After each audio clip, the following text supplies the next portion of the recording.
Hello, love wrestling. It's Thursday night. It's 8 p.m. And you know what that means. It's another new episode of Between Two Beards.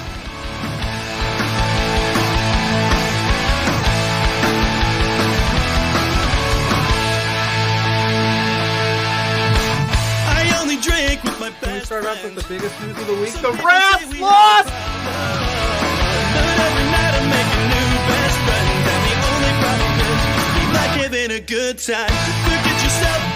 If you've got the budget, I've got the time. There he is. Hey, boss! There's the boss. Hey! The man with the finest beard on this screen. Canadian men, boys, shut the hell up. Let me talk. You see, the Rads are resourceful. When I got beef with somebody, I can find a way to talk to them.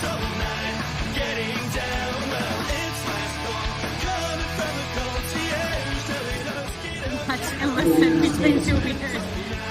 Getting down.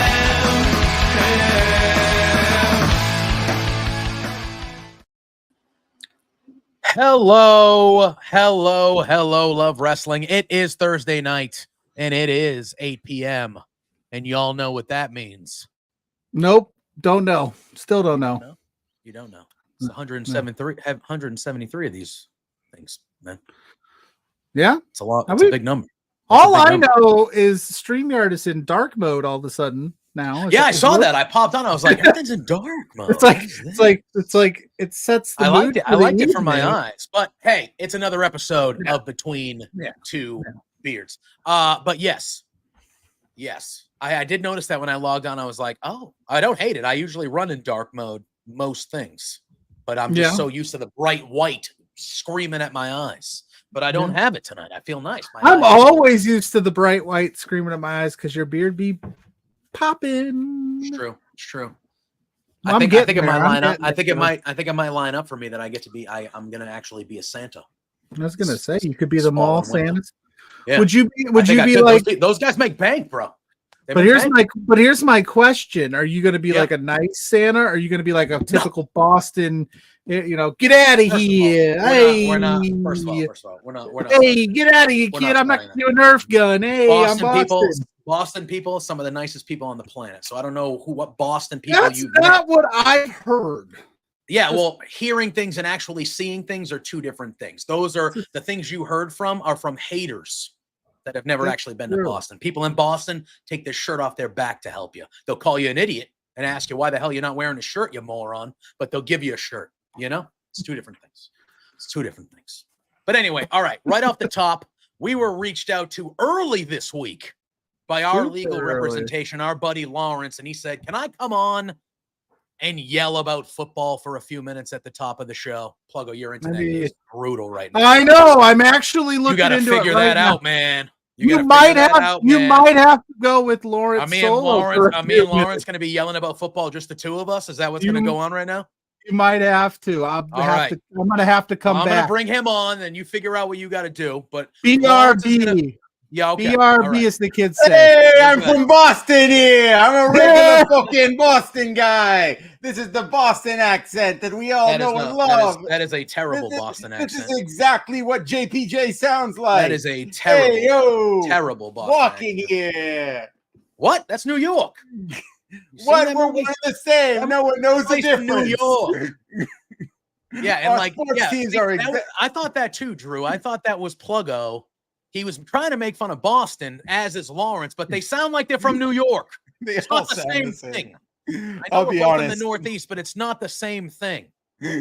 Ryan Sullivan popping in saying he has to drive to a work thing, but he just wants to say Pluggo stinks. I know he said Pluggalo, but I don't like that nickname. But Pluggo stinks. And we got Scott popping in. All right, Lawrence, while Pluggo's doing his thing, you messaged us bright and early Tuesday morning, and you were like, hello, fellas.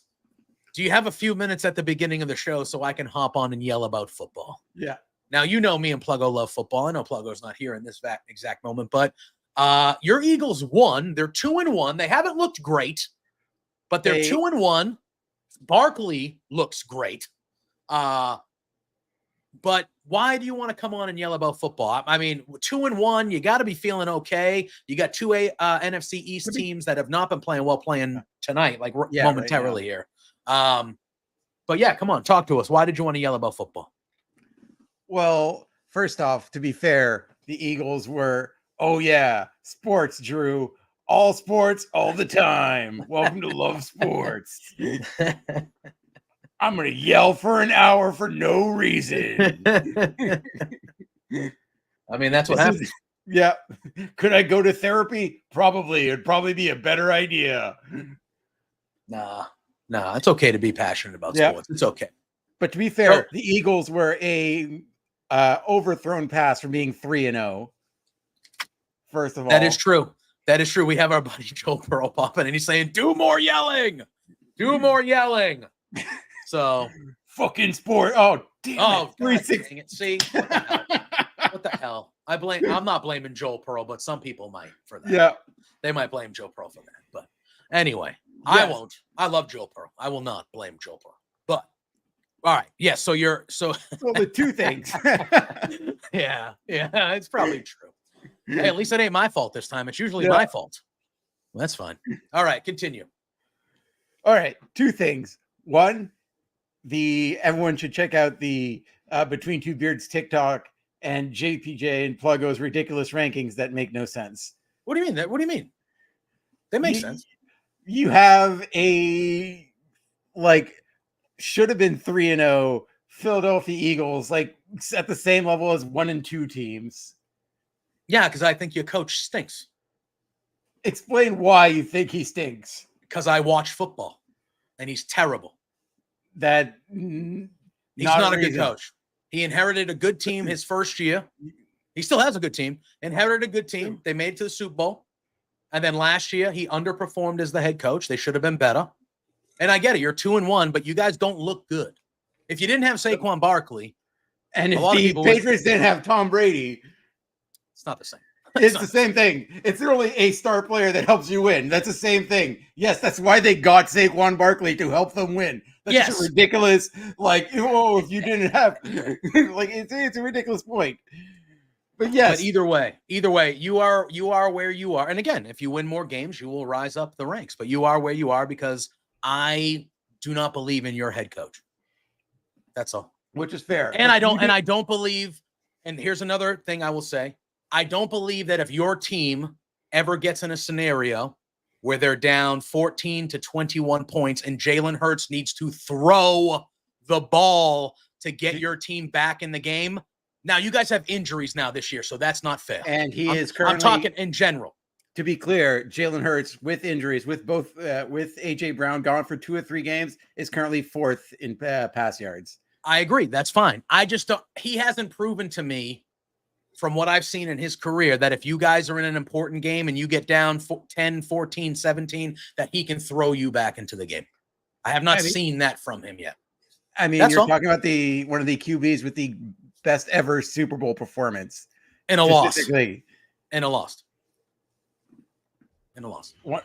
If he was one of the greats, he would. Hey, I'm from Boston here. Hey, you sound like you're from New York here. I'm from Boston. You have a terrible. Both of you need to look up or find terrible Boston accents because you both sound like you're from New York and not Boston at all. I'm Marky Mark and the Funky Bunch. Hey, that's anyway. Hey, I own same Canadian restaurant franchise, Boston Pizza. Hey, I know.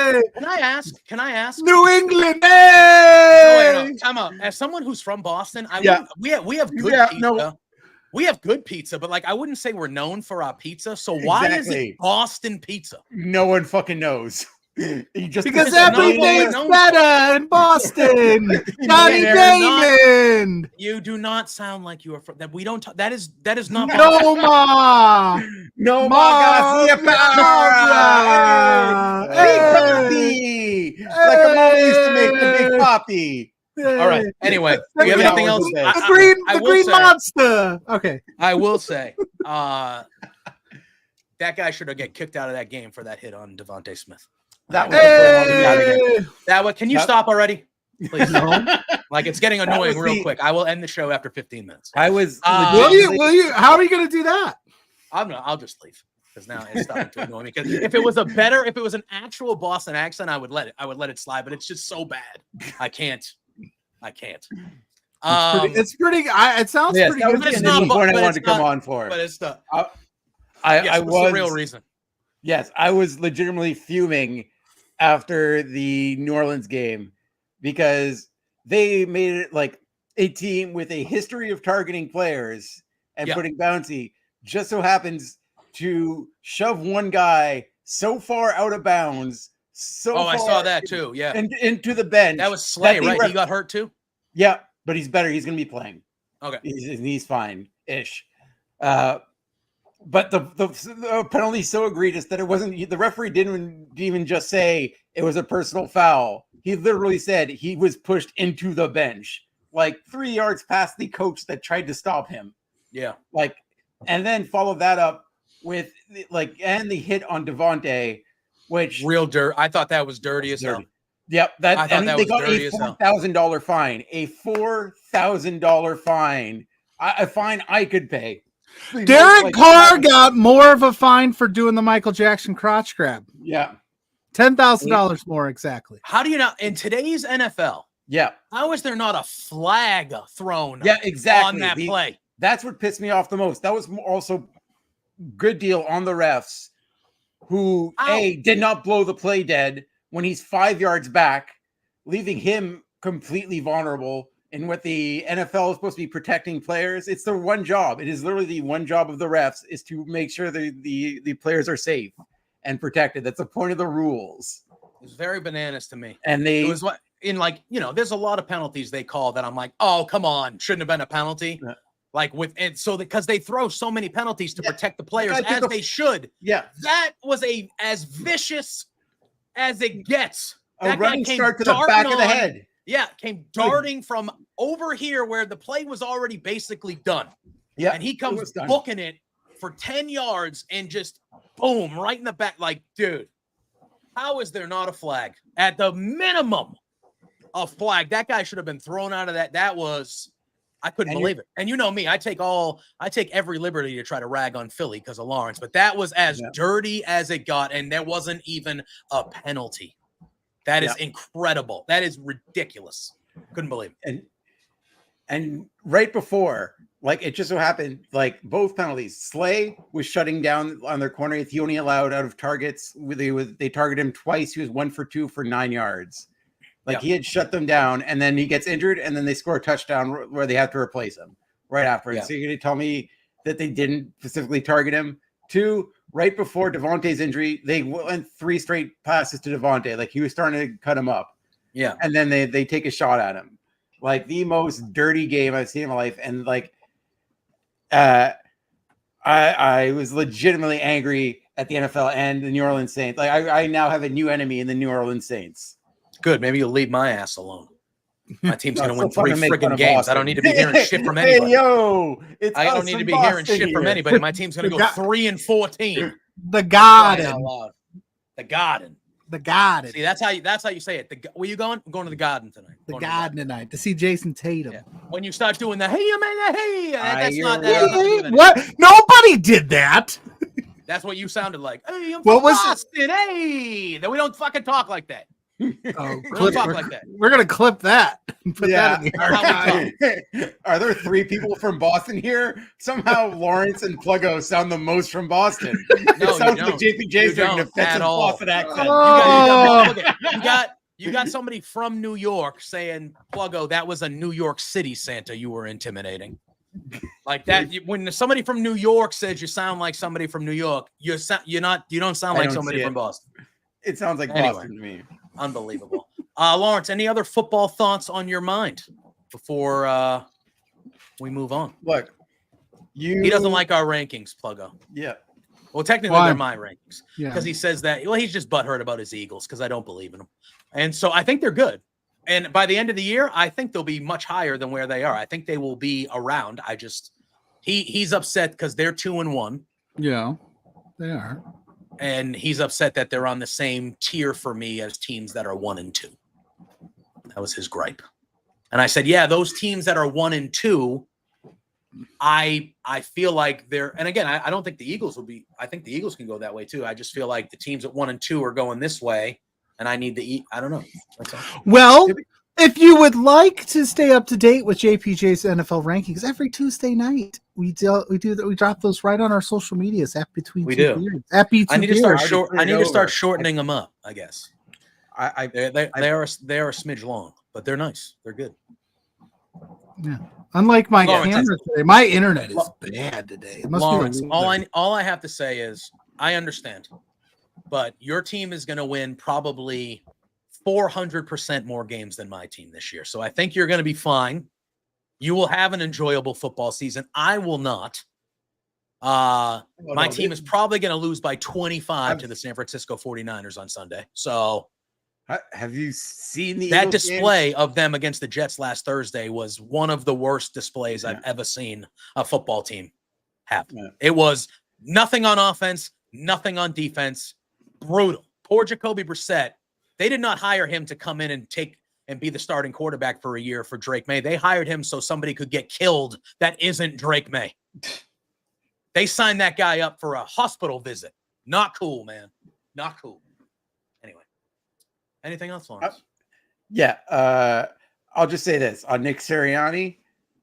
He's your guy. I get it. You're going to defend him. No. Yeah.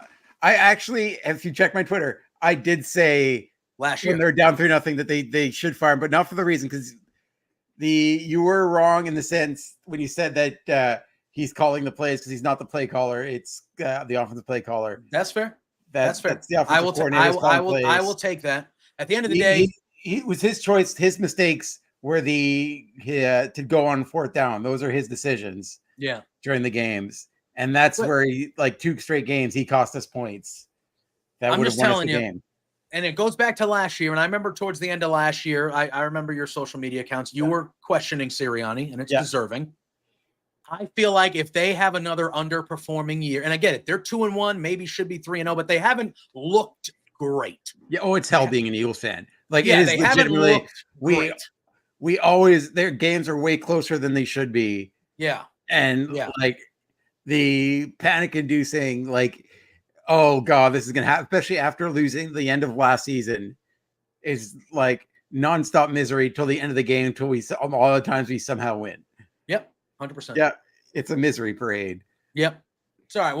We'll have Lawrence on every 2 or 3 weeks so he can come on and yell at me about where I have his Eagles on my tiers, and then we can have a football minute. We'll do it like every few weeks so he can come on and be like, "What the hell? They're 4-2, and you got them in with a team that's 2." See, he's doing the accent now too. He got him into doing the full Boston accent.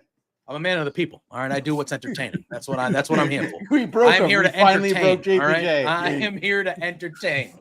Lawrence, always a pleasure having you on the show, my friend. All right, I'm gonna go now. I'm gonna pop back in. I might pop back in. Who knows? I might just take over the show. Maybe you might. You never know. I might dial up. I don't know. Yes. Yes. Before I go, check us out.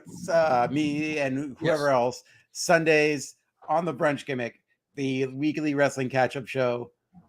We talk about anything and everything. The week in wrestling. This week, I will also be giving my review of the Vince McMahon documentary, which I just finished like literally 10 minutes ago.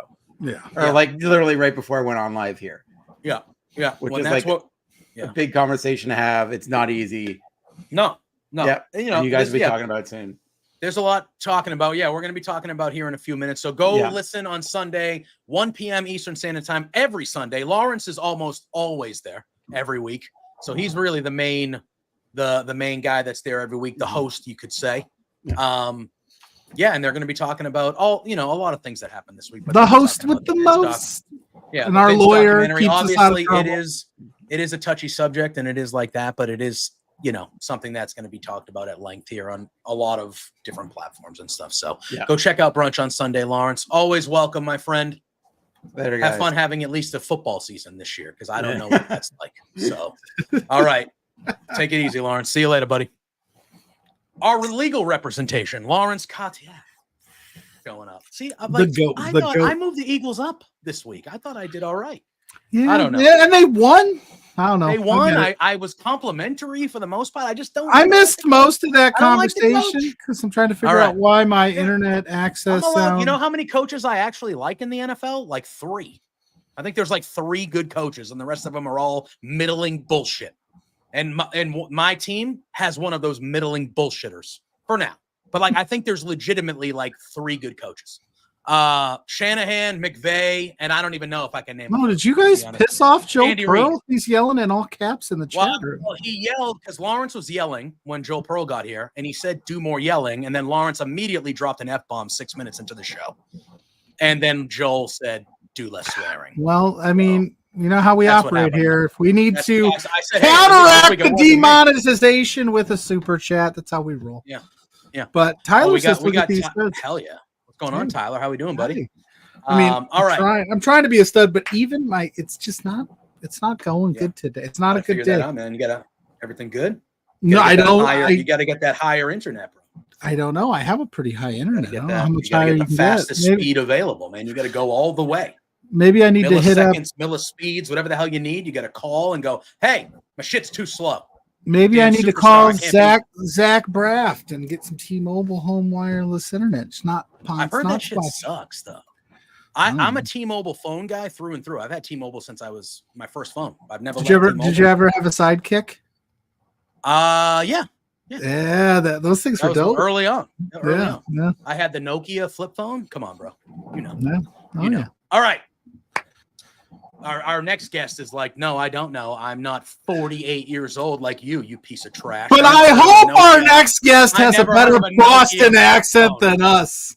That's what she's thinking. She's like, I never heard of a Nokia phone. This old fuck. Who am I talking to? You had to hit talking to tonight. You had to hit 5 3 times to get an M. Unbelievable. It used to be those phones that like when you text, like if you needed C, it was hitting 2 3 times, so you could just text in your phone, like in my pocket without even looking. Because you were like, oh, I got to hit 4 times to get the L, and then you got to do this, and you got to because it was it wasn't all keyboards and easy stuff like now for the youngins. We had to actually earn it. Fluorescent blue backgrounds and things.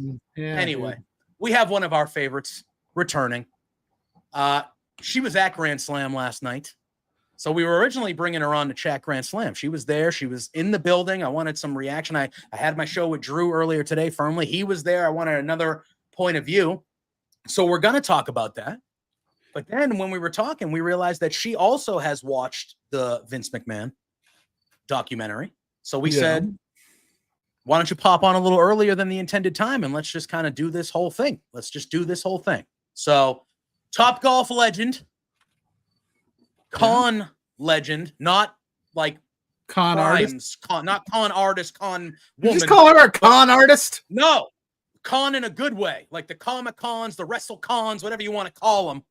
The flipping people off cons, Yeah, getting angry when she needs to. She, I don't know how deep she's going to go, but she was angry this weekend. Trust me, I saw it.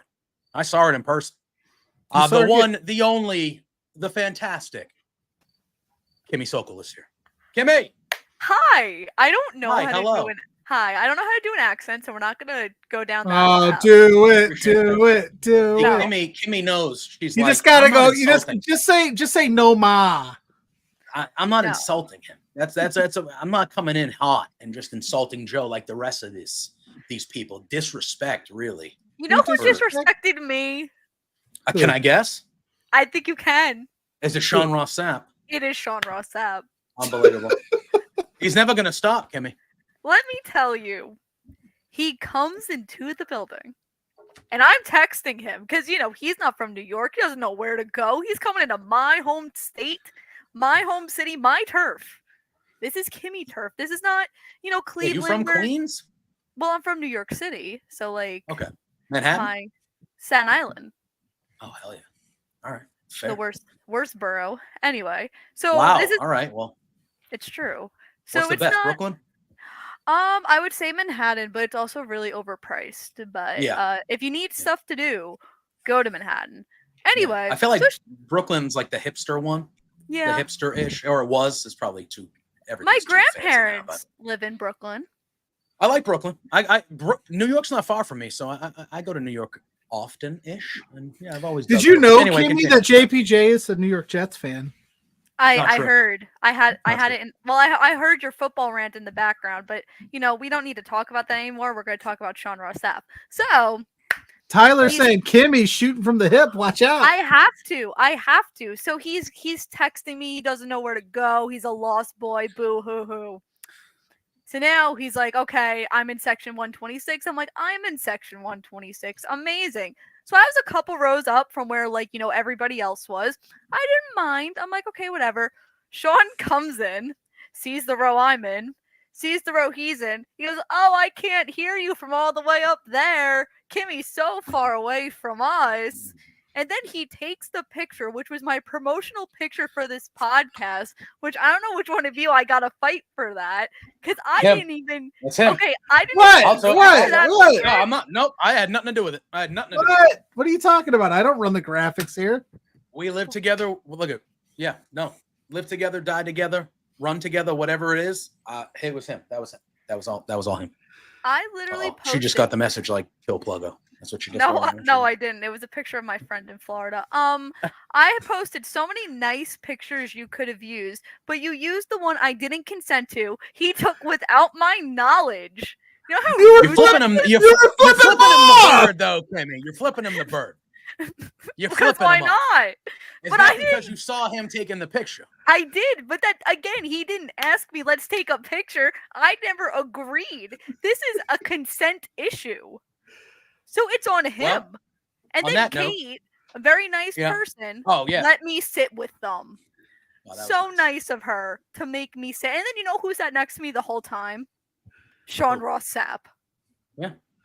Probably discussed it the whole time. I would think, just like Tyler why in is the she down here? chat says you didn't know LMFAO. You were making I eye didn't know. contact. I was trying to. There were matches going on. I was looking at That's the true. ring. You know. Speaking of, Yes. they tucked you guys in a corner, huh? Oh. Yeah. Listen, I Listen, I saw the tweet, but they did. Yeah. They apparently made it right with whoever that was that tweeted that in the that media. I was think it's Stephanie Stephanie Chase, I Chase. believe. They made it But- right and gave her some better seats. But were your guys' seats better They were than all. that? You were all there together. You were all. It seemed like the media Yeah. was all kind of in that. Now Yeah, we were again, all in. yeah. I didn't. So my thing is, at the end of the day, it's a free ticket to the show, Yeah. right? yeah, So yeah. I'm not gonna sit there and complain because of the fact that AEW technically invited us to go, and there were Yeah. people that got denied and were not able to go. Hmm. Yeah. That's me. Yeah. That's me. I was one of those. Wow. They went, "You're small potatoes, buddy. Sit the fuck down." I said, "All right, thank you. All right, maybe next Okay, time." real quick Maybe before next you time. Okay. before we go on, this is an excellent point by Tyler. You just happened to be flipping off the camera at the time of the picture. That Yeah. that says to me, Kimmy, that you just sit there and flip off Sean Ross Sapp the whole night. Dude, we witnessed it. We witnessed the night of it. Did you Just see all my night tweet without- That would first? be different. Wait, my tweet first, before he tweeted his, was me flipping him off saying, Sean Ross Sapp is ducking me in my hometown. He fears me. So what's to say that he was not taking that picture in the time that I took my picture to tweet? I mean, that's fair. That's a fair point, but that's very coincidental. That's That's- For anyone very. tuning in, Kimmy is very upset about the picture that was used as her promotional. I'm very upset For her about being You can't very even upset see about me. it. She's very upset Was about Sean it. on She's- the show? And it was Pluggo who did it. So they're just having at it right now. She's so upset, yet she's still here. We Well, yeah, still love she her. likes It's all us. love. It's She all likes love. us. It's all love. But I this might will be the say last this. time we see her. I will say this in my defense, in all of our defenses here in the social media content creation game. Views and traction is the name of the game, and that thing did pretty well. So you, whoa. So you're saying that you benefited? That's 100% true. You benefited from using a Yeah, of picture I course I didn't consent to. You didn't give us any picture, Kimmy, for your appearance. You didn't ask. Did anyone ask? It's Did I get true. a I DM didn't- from? Oh, that either was one of very. you? That was the most New York I've ever heard Kimmy sound. You didn't ask. You didn't ask. No one. Well, that was asked. very that was the very most Boston. New York I've ever heard Kimmy say. That was You didn't very ask. Boston. You That was didn't very ask. Boston of JPJ to not set up the pictures and the graphics for our guests that he books. I had to do with what I had available at the time, and I made a play. I'm could've sorry that DM'd you- me. Listen. Would guys. you like me to delete the picture? No, it's too late now. I'm already here. Actually, if you go to Sean's tweet, I kid you not, and you look at all the comments and quote tweets, it's literally about me. And there's like Andrew Zarian and like John Alba. So are you yelling at them because you didn't consent to the picture that Sean took? You're just yelling at Pluggo. You're just making it a Pluggo issue, which is I did yell at Sean. I was just promoting a show that we were having to try to get viewers. But okay, but you're benefiting. Are you thanking Sean for taking the picture? Did you like Would Sean? We did do. I did. did photo credit We did. Sean Rossap. Photo credit Sean Rossap. 1,000%. We 100% did that photo credit. Photo credit Sean Rossap. Guest Kimmy Sokol. I mean, Yeah. we did it by the book. Did you? So all right, we did. I don't I was think gonna say. you did. I will No, say we- this: you're benefiting off the picture. We would have benefited from you just being on the show, Kimmy. You're a superstar, you're a Top Golf legend. So just you being here, that's just more like a cherry on top of the Kimmy Sunday. Well, since we're on the topic, before we actually You're the talk of the town. Before we I've actually heard dive on into the talk of the topics town. Yes. that we are going to be talking about, All press is Kimmy good was in press. my neck of the woods over the weekend. Oh, Not what? really my neck of the woods. I don't want to be affiliated with New Hampshire, but she was in the New England area. She was in the New Hampshire. What's the wrong with south- New Hampshire? It's the south of the north. I'll leave it at that. Think about that as you will, anyone out there. New Hampshire is beautiful. Beautiful. Go to the mountains. There's great things in New Hampshire, but New Hampshire is the south of the north, and that's not a good thing. So she's in my neck of the woods doing a con over the weekend. We were able to meet up, went out for some food, a few beverages, things of that nature. She's, before I drop her off, I'm like, good luck this weekend, whatever. She's like, can I take a pic? I go, yeah. So she puts a very nice tweet out there saying like, hey, I had a rough travel day, but it was fun, blah, blah, blah. Very nice. And then speaking of SRS, before we move on, he comments and he just says a couple of, and in all caps, bad golfers. That's what he said. But That's then what he I replied. Hi, friend, Mrs. Pluggo. Hi, Mrs. friend. Pluggo. Hi, Mrs. Pluggo. We have to say hi. Friend. That's the rule. That's the rule of the show. What's up, honey? I always said have to say hi. I waved. I know. But I told Sean that we both beat him. Top Golf was a heavy No. discussion at Grand Slam yesterday, guys. Now I Top could golf have. is a heavy discussion. Still, it should happen. I 2 was- months ago. I was going through 3 some. months. I was going through some old stuff. Deciding what to keep, what to discard because my gigabytes are getting heavy. I come across some of those top. Should I have used some of those Top Golf swings of yours, Kimmy, as the picture instead? There were some You had slices in the. You have this blackmail of me. Why am Wow. I on this show? I don't know. I don't know. I Well, didn't because I ask. asked you on. I'm just I asked you kidding. to be on. I would have asked. It's I all feel love. like I- It's all- You're on this show because Mhm. we're going to talk about the Vince McMahon documentary, and Do you know we're all AEW podcasting Grand next Slam. week on we're doing predictions next week? Yeah, We and are. we're not allowed to talk about Top Golf because Jose is just not a fan. So we're getting Jose out said now. we're not. Even though Jose was part of it as Boo-hoo. well. Right. Boo-hoo. It's true. That's Um, my gimmick. It's over. Sorry, not sorry. Well, I will say this. Your new gimmick is apparently. Did you flip off JPJ in the photo? I did not. No. I was very No. nice. Yeah, it The was very top nice. golf swinging, middle finger flipping, Kimmy Sokol. Well, how about a big announcement today that came out was that WWE announced in 2025 the first ever 2-night SummerSlam will be taking place in New Jersey, which is not far from me, so I will 100% be in attendance. I will be there. I of think we gotta course. do Top Golf again. That's what I was on going the to say. 1 year anniversary. You're in New York. Is there top golf in New Jersey or New York? Yes. So there is one in New Jersey. I am pretty sure it is like 15 or 20 minutes away from where we are going to be. Beauty. So we need the 1-year anniversary. We need to do it again. UT. Pluggo, I'll fly out. We'll have a good time. Okay. We'll have the beer. I want in on this Top Golf too. Well, on a Canadian company, there are 3 Americans right now. I'm just saying that. yeah, it's because we are superior.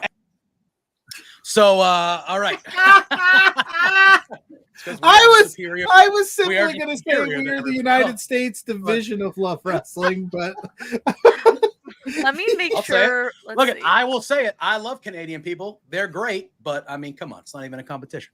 Not even a competition. Governments, I would disagree. I would disagree. Governments, I would say, hey, I'm up there. I like up And there. literacy levels and science and math. Well, that's all the government. That's the government. That's what I'm saying. That's what I'm saying. I agree with you. I'm talking as a people. As a people, not even as a people. What has this show become? I don't know. Nobody's watching. They all got a wrestling event tonight, you know. So we're here. We're chilling. All right. So Kimmy. Yes, I'm here looking we at go. nearest Top Golf, but yes. Well, Asian Joe, who he says can't confirm. There was a Top Golf in New There's Jersey. I drove by it when I was out there last year. So there's a lot of them. So I got to make sure we go to the one like near where Yeah, we're going but to be. you need to go. We need to go to the one that has good service. Oh, I don't know if that exists. I still have not released the video of JPJ busting those tables. I don't know what you're Unbelievable. waiting for. Christmas. I It was don't legendary. either. That whole night wouldn't have happened if I didn't bust the table. I forgot all about that. I'll have to find that. That allowed the night to happen. Was me? Give me a friggin' rag. And then here's your rag, and they left it on the counter for over 20 minutes. They just left the rag This is true. on the I can counter as confirm. customers are coming up and ordering shit. The dirty rag that I did the work with was just sitting there for 20 minutes. I couldn't believe it. I was like, do I have to go behind the counter and grab the rag for you? Yes. What are you doing? I Whew. mean, Kimmy's still waiting for my review. I'm to waiting send it for into his them. Like, review. I told she's him. like, I want you to write the review. I'm like, all right, I'll do it. I worked in retail management for 2 decades, bro. I will do it. I will do it. It will not be well. It will not be well. Anyway. Top Golf is not mini golf, Drew. It's adult golf. It is free range. So it's like a driving range. Like if you ever been to a driving range, it's basically like that. Like but there's with like bullseyes, and you got to like get points, and you get points for distance, but you really got to hit it in the bullseyes. So there's some strategy to it, but it's more like driving range. As I like how nobody talks about how awesome I am at Top Golf. Actually, you were good. You were good. I should have won that first game. I ended up finishing second, but the first 3 swings, I sliced them to shit, and I got 0 points. Otherwise, I would have won. Damn it. But anyway, all I hear is excuses. It's fair. All right, talking about excuses. Vince McMahon. All right. What a segue. Right? That's why I'm a professional. Why I'm a professional. Why I'm one of the best. All right. 35 minutes. There's not one closer. God damn it. 38 minutes. We've been in here. 38 minutes. We've talked about football, golf. We waited 14 hours to play that round of Top Golf at Cleveland. We showed up on a Wednesday and didn't play till Friday afternoon. It was a long way. There were 2 separate trips to literally figure out what we were doing. We almost went bowling, and I don't know if we would have talked about bowling for 2 months. We 100% wouldn't have. If we would have decided to go bowling, we wouldn't have got 2 months out of that. No, we wouldn't have got 2 months out of that. Listen, there's video proof. Okay, so I'll give a spoiler. Sean and I have been talking about doing something else in North Carolina, not Top Golf, but something else to kind of settle our feud. So it's just a you two thing, or is it going to be a group thing? I think it's just going to be just a me and him thing where everyone's going to record us. And it's going to be intense. Cool. Wow. There will be spectators. But like there will be spectators. Okay. Listen, I said I would beat him in a race yesterday. Ping pong? He's like, I could beat you in a race. I'm faster than you. And I'm like, buddy, I got 6 years of track on me. Varsity athlete. You got nothing on me. Yeah. We were talking about sports and things of that nature. And she said she did track, and I was like, cross country, right? She was like, yep.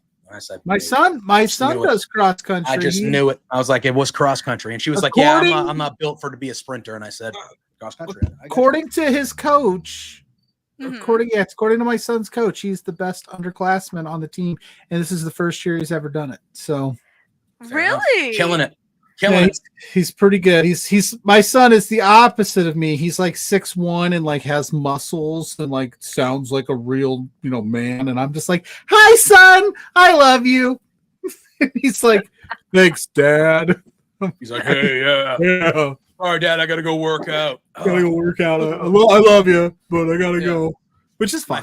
My favorite part of Tommy Boy is when he walks by he's walking by the pool and there's the good looking girl, and all of a sudden he just starts going like this and he goes, "You know where the weight room is?" And he changes it.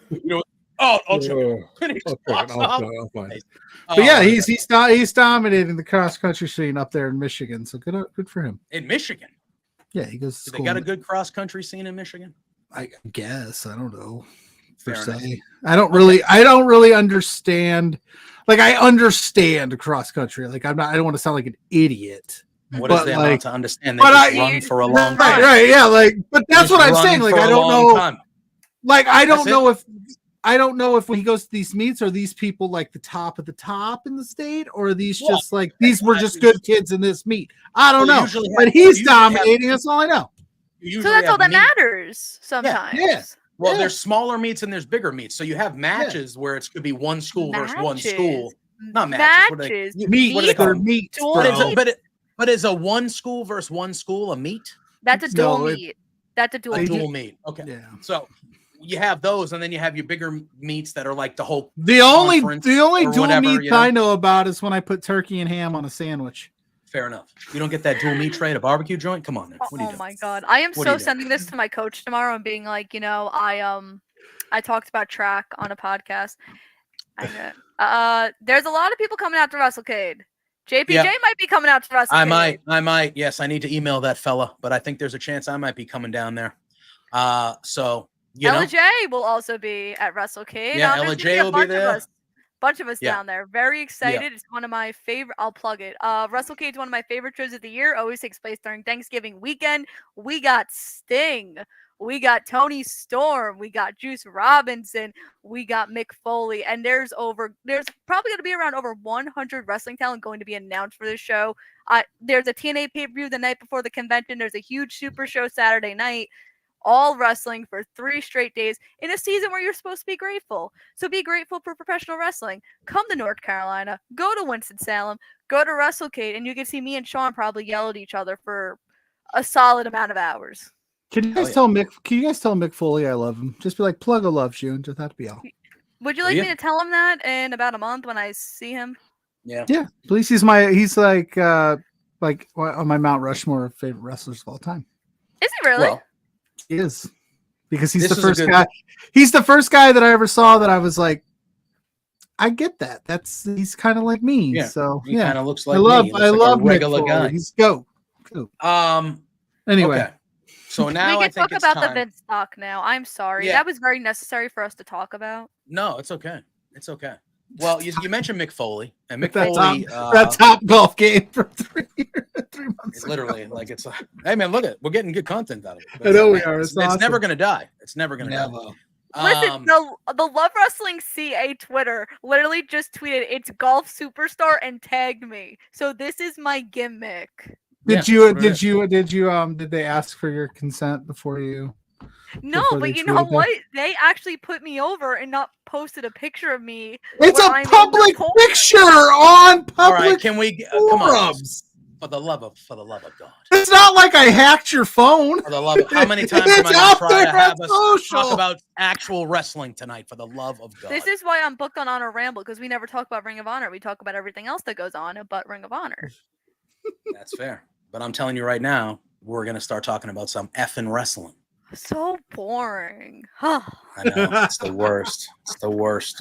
Sorry to do that to you. Sorry to invite you onto my show to talk about wrestling. I thought it was both of your guys' show. Yeah. Wow. Oh, the truth shall set you free. Well, first of all, you want to talk about mothers. The reason why I said that is because I'm the one that booked her. Oh, here we go. That's why I said that. I said, I invited well, you on to, hey, you want to, yeah. And then you're getting angry at me. well, Wow. You're getting angry at me. I'm not the one that posted that picture.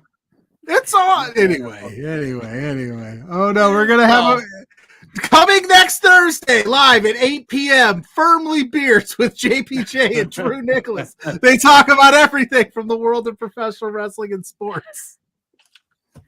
Nah, I don't think Drew. Yeah, I think Drew is one of those. Yeah, he doesn't like sports. Well, then He likes baseball. Drew's a baseball guy. Drew's a baseball guy. No, don't you dare talk bad about baseball. That's my favorite sport. Drew's a baseball guy.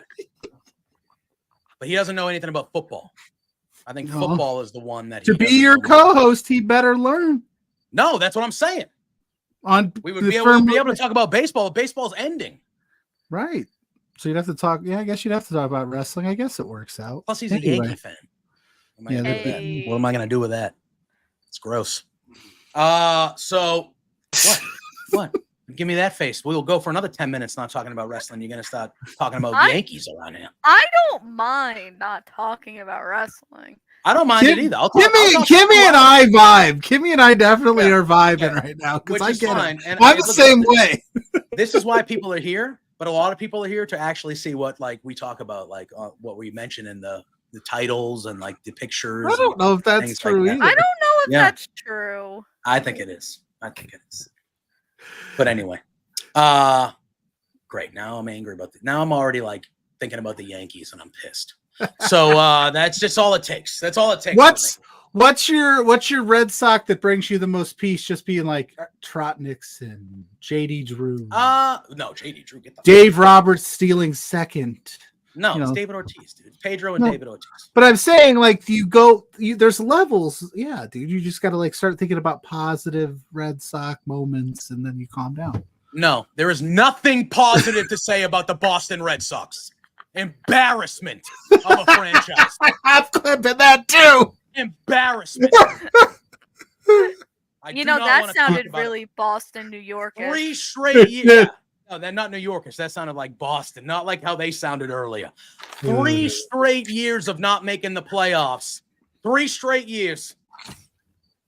Finishing third. And then we have our GM come out today and he goes, this was a quote. He goes, I think we showed that we can compete in the AL East with a bunch of young players and compete well. We lost 13 games out of the division first place. 13 games. Stuck here for 45 minutes. How was that competing?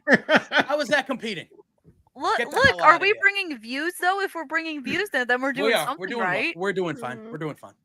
So embarrassing. I am embarrassed to be a Boston Red Sox fan right now. Are there players on the team? Are there players on the team that I like? Sure. I love the young guys. They all play pretty well this year. I'm okay. I like the coach. Fine. No. I am. It is embarrassing.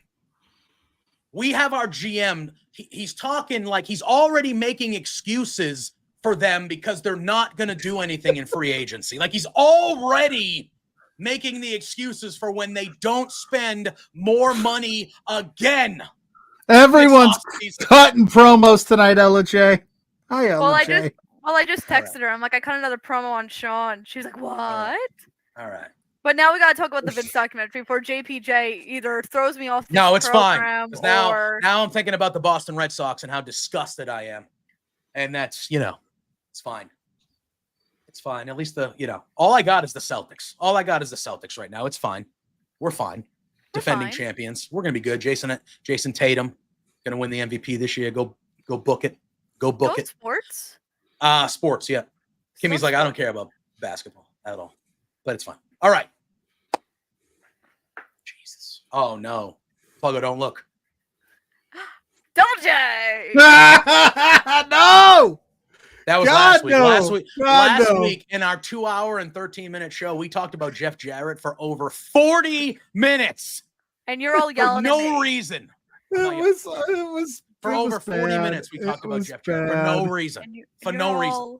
And you're all yelling at me for talking about Top Golf, but you talked about Jeff Jarrett. Okay, I make it wasn't make yelling at sense. you. Oh, no. Make it No. make Are you a Jeff Jarrett fan, Kimmy? I've worked with Jeff Jarrett. I think he's a cool There you go. dude. Don't piss Pluggo off. Pluggo will be very upset. It piss me off. I'm sure H. he's Jeff. a great individual human being. I'm just not a fan of He's Jeff Jarrett. wonderful. I'm I mean, sure I think he Tyler's is. saying, ain't he great though? You know? You get that? You get that? I do. All right. Okay. Yes, we will Do we talk actually want about to do this, or do we have anything else we want to talk about while we're here? What'd you guys have for breakfast this morning? Nothing. Okay. Nothing. Nothing. Yeah, Peanut Kimmy, butter- we know. I know, Kimmy. Peanut butter and I honey know. sandwich at like Wait, 10 wait. o'clock. Peanut butter We and need- honey. We need to talk Bomb. about this. When Yeah, I went okay. out with JPJ, Yes, I had yes. 3 people texting me. Three asking separate if- people. I was with Kimmy on Friday for probably like 4 hours, maybe total, like something like that. 4 hours, maybe. Yeah. She had 3 separate people text her, making sure that she ate food. I And I like looked that. at her and I go, what? I go, what are you talking about? And she goes, yeah. She goes, I'm usually just working all day, so I just don't eat. And I go, what does that mean? She goes, I literally just don't eat. And I said, well, you need to eat. You need to eat. Yeah. I But did. 3 separate people, both parents and the lovely Ella J, who's in the Wait. chat. I even got to eat a lunch. And Ella in J the yelled green at room. me. She yelled at me on the phone as She well. did. She did. Because we went out for a few drinks to Well, end the that's- evening. And, that's probably and good. Ella called Kimmy and she was like, "You're there with JPJ?" And she was like, "Yeah." And she goes, "Give him the phone." And Ella, very, very mom-like, was like, "This is happening. You make sure this happens. If it doesn't happen, I'm gonna kill you." And I said, "Okay, fair enough. Whoa. Fair enough." And we invited. Whoa. Ella, you rules were weren't followed. supposed to reveal. I told you I had more than the limit. Wow, I did not. I was in the bathroom when that third order occurred. Uh-oh. bathroom. Uh-oh. I was at the bar. It would not have happened. It would not have happened. Ella had my limit at 2, and I She ordered did. 3. And then Rebel.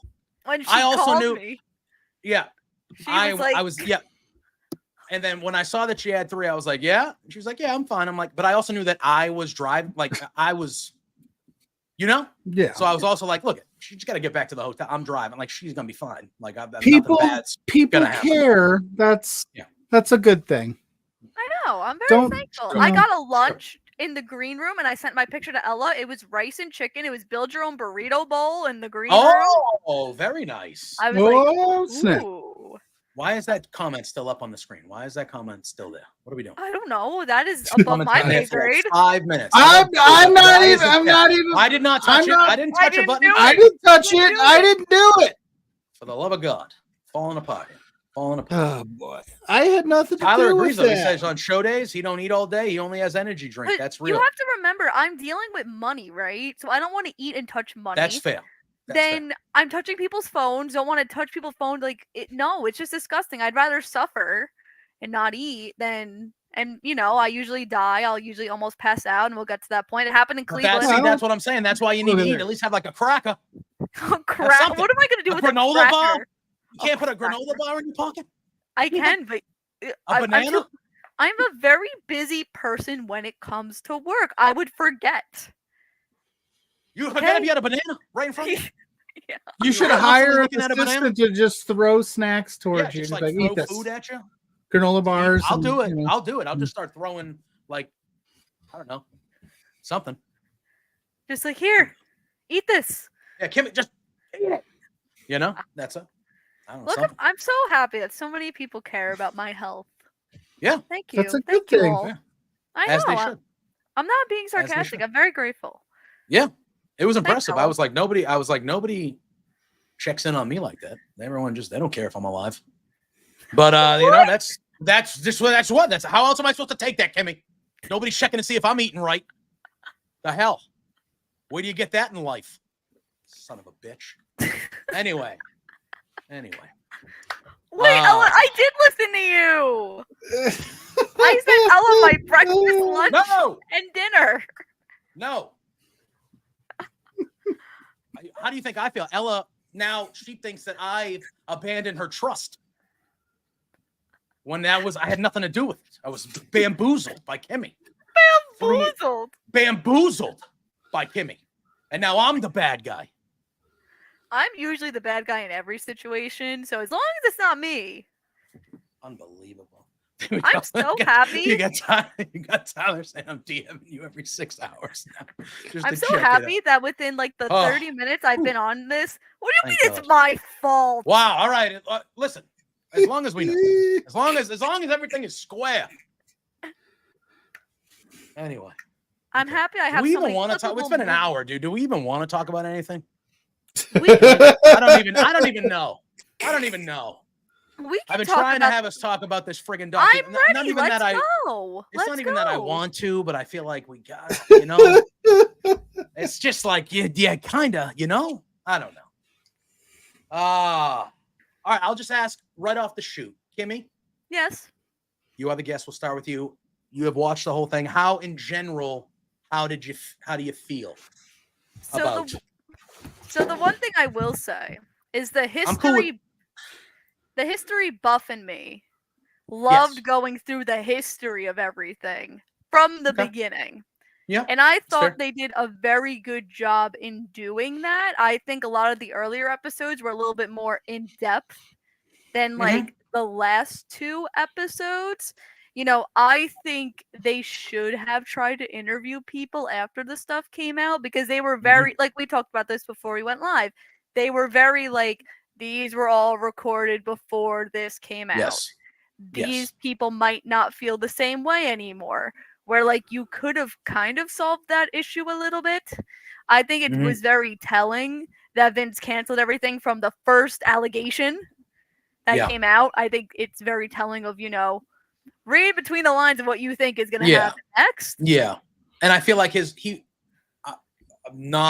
I agree. But I also feel like his lawyers were probably like, you're not doing anything. That's over. That interview thing is over. Why not? You know, so it's kind of like he was, But from the onset, they make it very clear, like, hey, these interviews happened at this specific time. Once this stuff happened, there were no more interviews with Vince or, you know. But I do agree with you. In the aspect of like, as somebody who's been watching wrestling my whole life. And again, as somebody who's, you know, been watching wrestling for 30 years of my life, there were very few things in this documentary that I was like, oh, I didn't know that. That's new to me. I didn't know about the WBF. That's fair. Like that stuff. You know what I didn't know? I didn't know that he did like a screw job to Wendy Richter before. I didn't know that either. I didn't know he did that before a kind of like a smaller one for Brett. Obviously, we all know the Montreal screw job, obviously. But he did a very similar thing to Wendy Richter, like in the 80s. I did not know that. I did not know that either. So that was something that I was like, oh, but like the Jesse Ventura stuff with Hogan being the snitch, I knew that story. The steroid scandal, I was a young kid, but like I've done enough history searching and like, you know, I know about that. Obviously, as it progresses, they dive into the heavier stuff. They talk about Benoit. They talk about the concussions that came from that thing. They talk about the other sexual things from the 80s and 90s and the way women were portrayed. Like they go into all of it. It just, you know, once this big bombshell, like the last half hour of the last episode, Vince is not on it.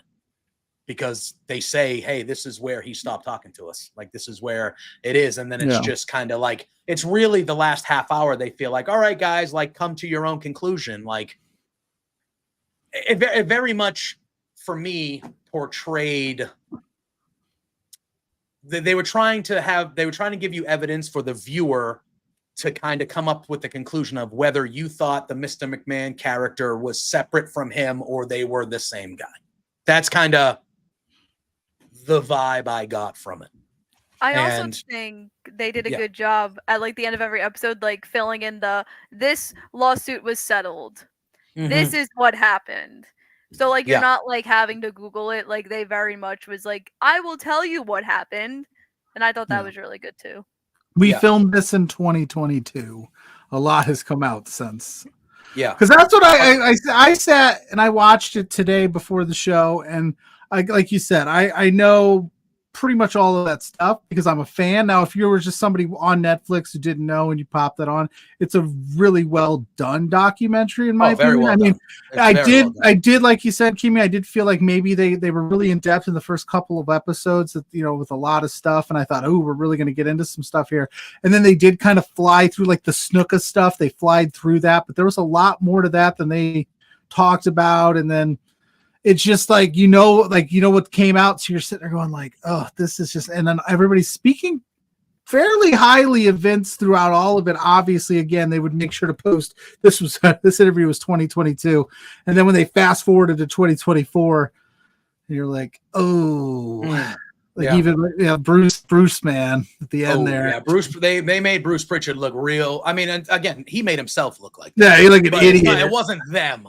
But Bruce Pritchard ends up in that last episode looking like a real clown there in that thing. And there were a couple, to me, it was some of the quotes that Vince said throughout it that stuck out to me. Like, it was like in the first episode when they're talking about like his dad, senior, and all that stuff, he said that when his dad was dying and his dad said on his deathbed, he said, I love you, that was the first and only time that his dad told him he loved him. Which is so sad. That's brutal. If that is true, that is brutal. Regardless of the piece of crap that he took. Like, that is brutal. That's very sad. They very quickly glossed over the potential that Vince was also sexually abused by his mom. Yeah. They mentioned it. And then Vince has a quote right after it that he was just basically like, yeah, I don't really tend to go back and look at the past, like stuff that, like things that happen, you just got to get over it and move on. He says that a lot. Did you also notice throughout this? Now, again, they were filming this before all of the, like a lot of stuff dropped. Like Jimmy Hart was the very point where he's like, I'm not sure how deep they want me to go with this thing. Yeah, Jimmy Hart. And it's like all of them. Stephanie was like, I don't want to talk about that story. I don't want to tell you what else I want to talk about. Like a lot of them were like, are we supposed to like dive into the deep end with Vince, or is this supposed to be more of a like documentary, not celebrating his life, but more of a this was the man? Because they were like, I don't know if we should touch that one, and they said that a lot. Yeah, I think that the exact quote from Jimmy Hart was, "I don't know what they want me to say." Yeah, I don't know what they want me to say, because he's been trained that when you're probably filming things for WWE, we want you to say this, say. So he's like, "How real do you want me to get here? Like, how real do you really want me to go?" Someone like Jimmy, who still does media for WWE to this day. Yeah. Like he's always at the community events. He's always like, he was telling me that in February. Like he still does stuff for WWE all the time. That's probably why they picked him for this documentary. Worried about his spot, and then that just makes me worry. Like there's just probably so much more stuff that we have no idea about. And it's broken into 6 parts. They go through his childhood to WrestleMania 1 in the first one, and then it's on to WrestleMania 2, 3, and kind of into the beginning of the steroid stuff. And then it's really the steroid and Hogan leaving and Bret Hart. And then it gets into the NWO, WCW. I as far as the historian and the wrestling fan in me, when I revisit, like they did a good section of it talking about when Hogan turned heel in WCW. And I know this part we're not focusing on Vince, which is not a bad thing, but like just reliving that and them talking about it and having all the different people once again, like just talking about that heel turn and Vince openly saying like, oh, they executed that perfectly. Like openly saying like, man, they did it very well. And, just kind of reliving some of the rest. I was weird. Like I knew Spencer was watching it and I messaged him and I was like, this is such a weird feeling. I'm like, because I'm like, not that it's cool. I go, but we've never heard Vince from like the wrestling side of this. You don't hear Vince talk a lot about like the actual wrestling side of things. So it was like, again, cool's the wrong word because I don't want to give the guy any praise, but it was like, it was neat. It was interesting. It was neat to hear him talk about some of the things that he talked about in the documentary. But at the same time, what he did, I know how I feel about him personally and morally. And so it was just a weird thing. Well, it was like it was at the beginning of the doc when they're like they're all kind of like everybody's going around and being like Vince McMahon is this, Vince McMahon is that, and Bret Hart's like he's a piece of shit. And you're like, what's going on here? I and then, appreciate Bret Hart so much. Yeah, I was like, like later on, he's talking about Shawn, and they're talking about the screw job, and Bret Hart, the line he just goes, Shawn was a dick. That's exactly how he does. Yeah, just Shawn was a dick. No, Vince did not do him. Vince didn't do himself. I mean, granted, it's all out there now, but he did not do himself any favors. I don't think anything the man could have said would have swayed anybody's opinion on anything he's done. It's all, but you can't, when you're in the face of these allegations, even now, show like he showed zero remorse, and there's zero regret. The one specific allegation, I won't use the wordage, but he basically was like, nope, never happened. But if it did happen, can't do anything about it now. It's like, dude, that was the quote. Come on, that bro. was the quote for him where I was like, yo, dude. No, again, and I don't think if he would have came on that thing and been the most apologetic and said, I regretted this, I regretted that, I've learned, I've moved, like, but it would have been better than just being like, nope, I don't regret a single thing I did in my life. It's like, are you sure, Vince? Like, that didn't play well.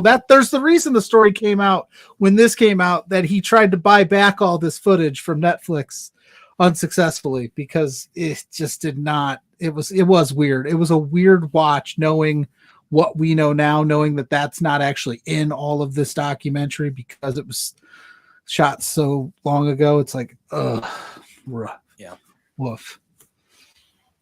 Yeah, it was a little. And then the quote that he said about Owen, that he was like, "Oh, I would have continued the show if it was me." And I was like, "Yeah, that you can't say that." And that's the other. I've seen plenty of documentaries of the story on that night, but maybe I just didn't see it or I glossed over it. But this was the first time I actually saw the ring after the fact, and I was like, I can't with the believe blood.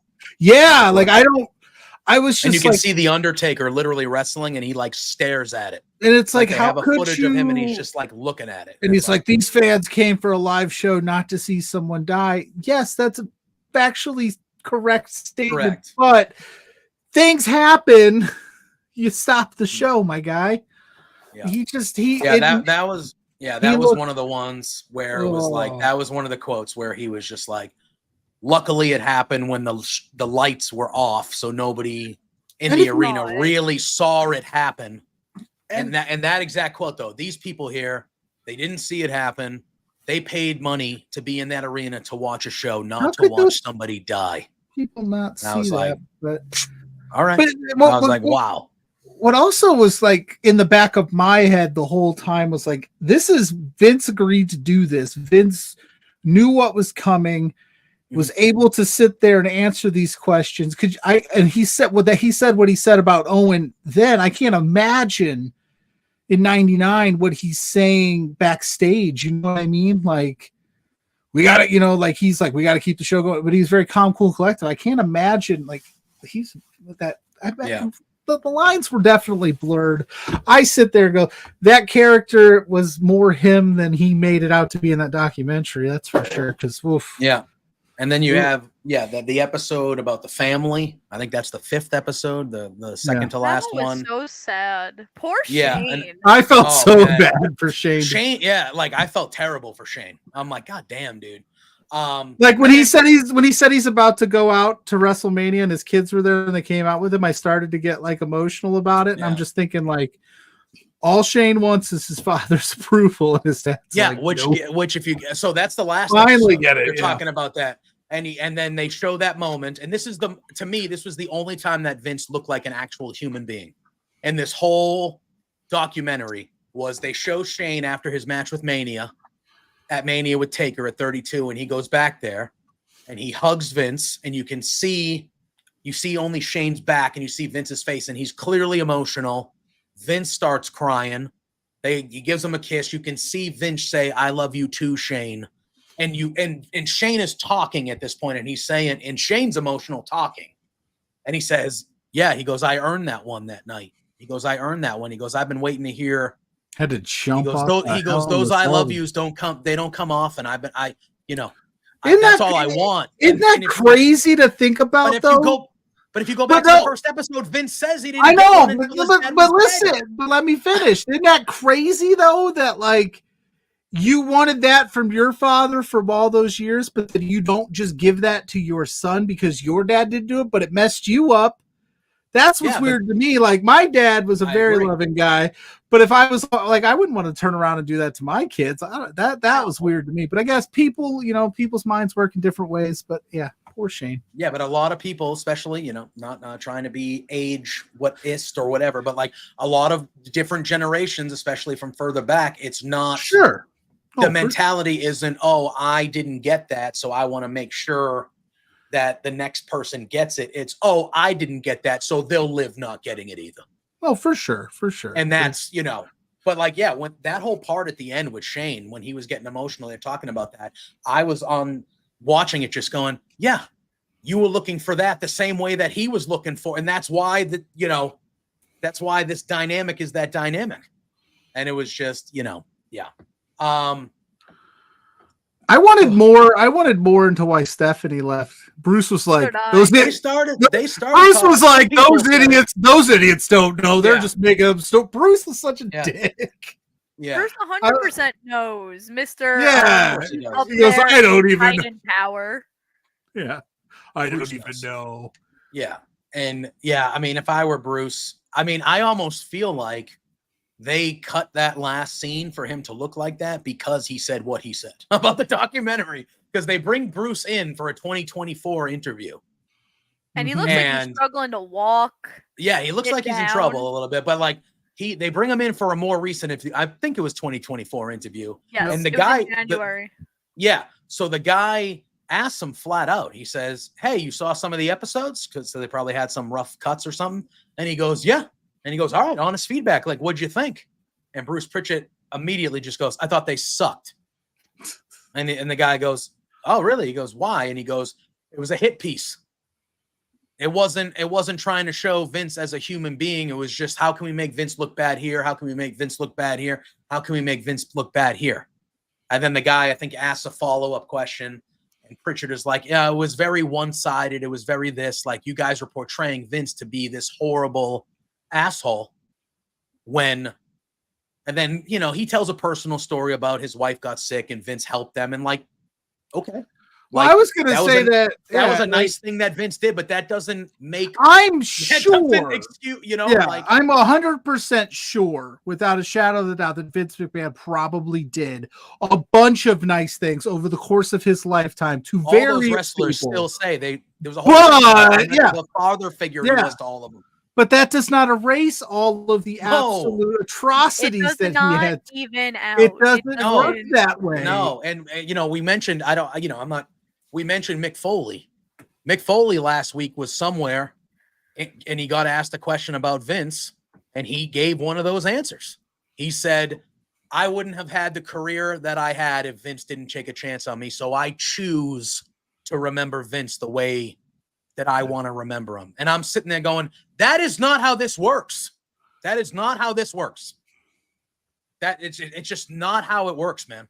You can be you can be appreciative of what somebody's done to you, but then if you find out they're a terrible person, you can't just pretend they're not a terrible person. That is not how that goes. And maybe they wouldn't be able. Maybe they wouldn't be able to do some of the things for your career if they weren't such a terrible person and doing. Yeah, and so it's a weird. We're getting there, Drew. That's next. Yeah, That's next. that was wild. They have a list, and I'm was just the most, here getting ready to talk about next. That was. You jump in whenever you want, Kimmy. Hop in. Yeah, Then I'm going to interrupt you. No, you don't do it. Well, no, I'm no. If you don't, we'll go on for 2 hours. I know. The one thing they asked a lot of people, they asked this question in the last episode. They asked them what they think Vince's legacy will be. And everybody has a hard time answering it. They're all like, "Oh, I don't know. That's a good question." Yeah, that's a hard question. I don't know all this. And I thought that was very telling. And John Cena actually goes, I'm the wrong guy to ask that. He openly says, I don't think he either says I'm the wrong guy or I don't think I'm the right guy to ask that question too. How did that make you feel, Kimmy? We'll lead with you. How did that make you feel when you saw, like, they asked Booker T, they asked Cena, they asked Undertaker, they asked a lot of these people, and Trish, they asked Trish Stratus, they asked all of them, and they all were like, wow, all of them were like, that's really a tough question. That's really a tough question. I don't know. That's really a tough question.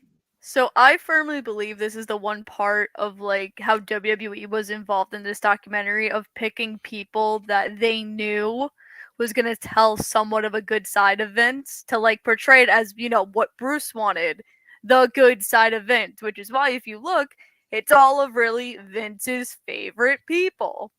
Yeah. So when they're sitting there, it's like, do I give the honest answer or do I give what WWE wants me to say? Because I'm pretty sure almost all of those people are under Legends deals. And if they said the wrong thing, does that result in their Legends deal being ripped up and now they're not getting paid? So I think that was it. And I think my friends text me about Topgolf. Apparently there's a deal going on. And I'm like, yay. Wow. Sponsorship. That's what I'm saying. Anyway, but yeah, I think that was it. And I think, you know, it's a tough position for them to be in, which is why I really want to know the process of like how certain people got axed and other people they axed that got told that they said, no, I want no involvement of it. Because I think it was last week that there was a report saying a lot of the wrestlers that did do it regretted doing it. Well, yeah, because I can't imagine, again, because when we look at it, again, optically, they shot this so long ago that a lot of the stuff hadn't flooded out yet. And so you could, you know, they were probably towing the company line because I don't think you don't get Vince for this kind of docuseries without him saying like, here's who I want, here's who I don't want to be, you know, if they're willing to do it. I'm sure he had a list of people. And like you said, everybody was on the fence about how far they wanted to go with it. But the weird part about that, all of that, was that usually these documentaries and these type of WWE things are very buttoned up and very like, they'll reshoot it, but they left a lot of that. Like, are you sure you want me to tell that story? And then they, you know, like they left it in on purpose to go, there's more here. Like if we wanted to do 6 more episodes of this, we probably could, because everybody's kind of still in that, like, do I toe the line or do I go full shoot?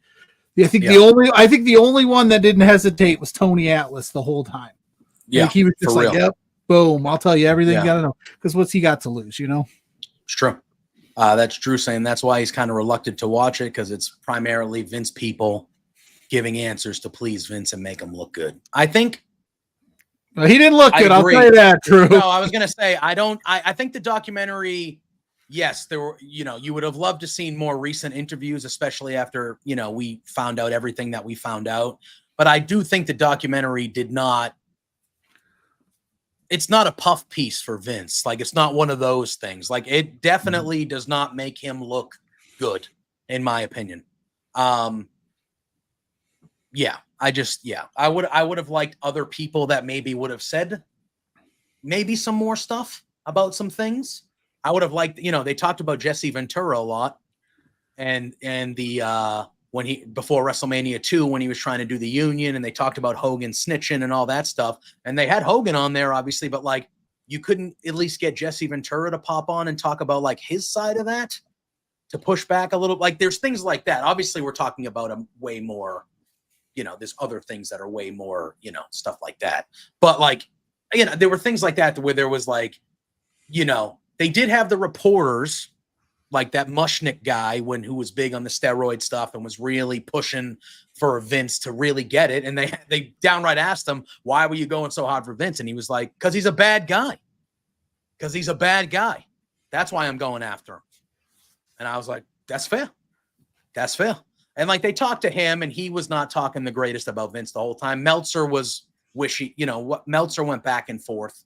Meltzer was like the only person who answered the legacy question, where he was basically like, look it, he's the most important guy in the history of the business, but he's also not a great person. Like he was kind of like, there's good and there's bad. Without him, none of it is the way it is. We're not talking on this screen right now. That is what it is, but he's a terrible human being. He had the line of the whole documentary when everyone was Meltzer? talking about 93,173, and he goes, there was 78,000 people there. Yeah. They're all lying to you. Yeah. Yeah. And like, so, Yeah.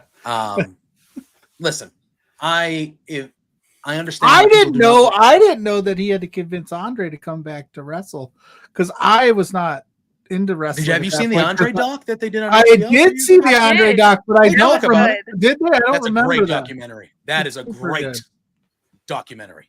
It was a. But you know why Vince did that? Let's be honest. Vince is going to portray it that he did that because he cared about Andre. And I'm sure there was a small part of him that did. Vince did that because he knew he needed Andre for WrestleMania 3. So he went over there because Andre was ready to retire. And like, as Vince says it in the Andre doc, he says that Andre told him, like, I'm ready to go die. Like, I'm ready to go chill until my days are over. Yeah. And Vince was like, no, we can make $1 million. So how about you have this surgery and heal up and come back to fucking work? That's what Vince basically said. And you get a lot of the rhetoric that Vince talks about is that old school, like toxic mentality of like, you need this, you need that, you got to go to work, get over it. Oh, that happened yesterday. Forget about it. It's over. You got to move on. Like, it's a lot of that old school, like not great. But listen, it's going to be a touchy subject. He's a touchy dude. He's a touchy topic. I understand completely if nobody wants to watch it. But I think it's worth the watch if you are interested in watching it. I think there's a lot of the history side of it that Kimmy mentioned, and there's other things like I do think it's worth the watch if you are okay with watching it. But I don't think if you know a lot of the stories, I don't think you're like missing out on any new details. And that was the complaint from so many people. Nothing's new. It's all things we know already. Why make the documentary if you're not producing any new information? It's fair. That's fair.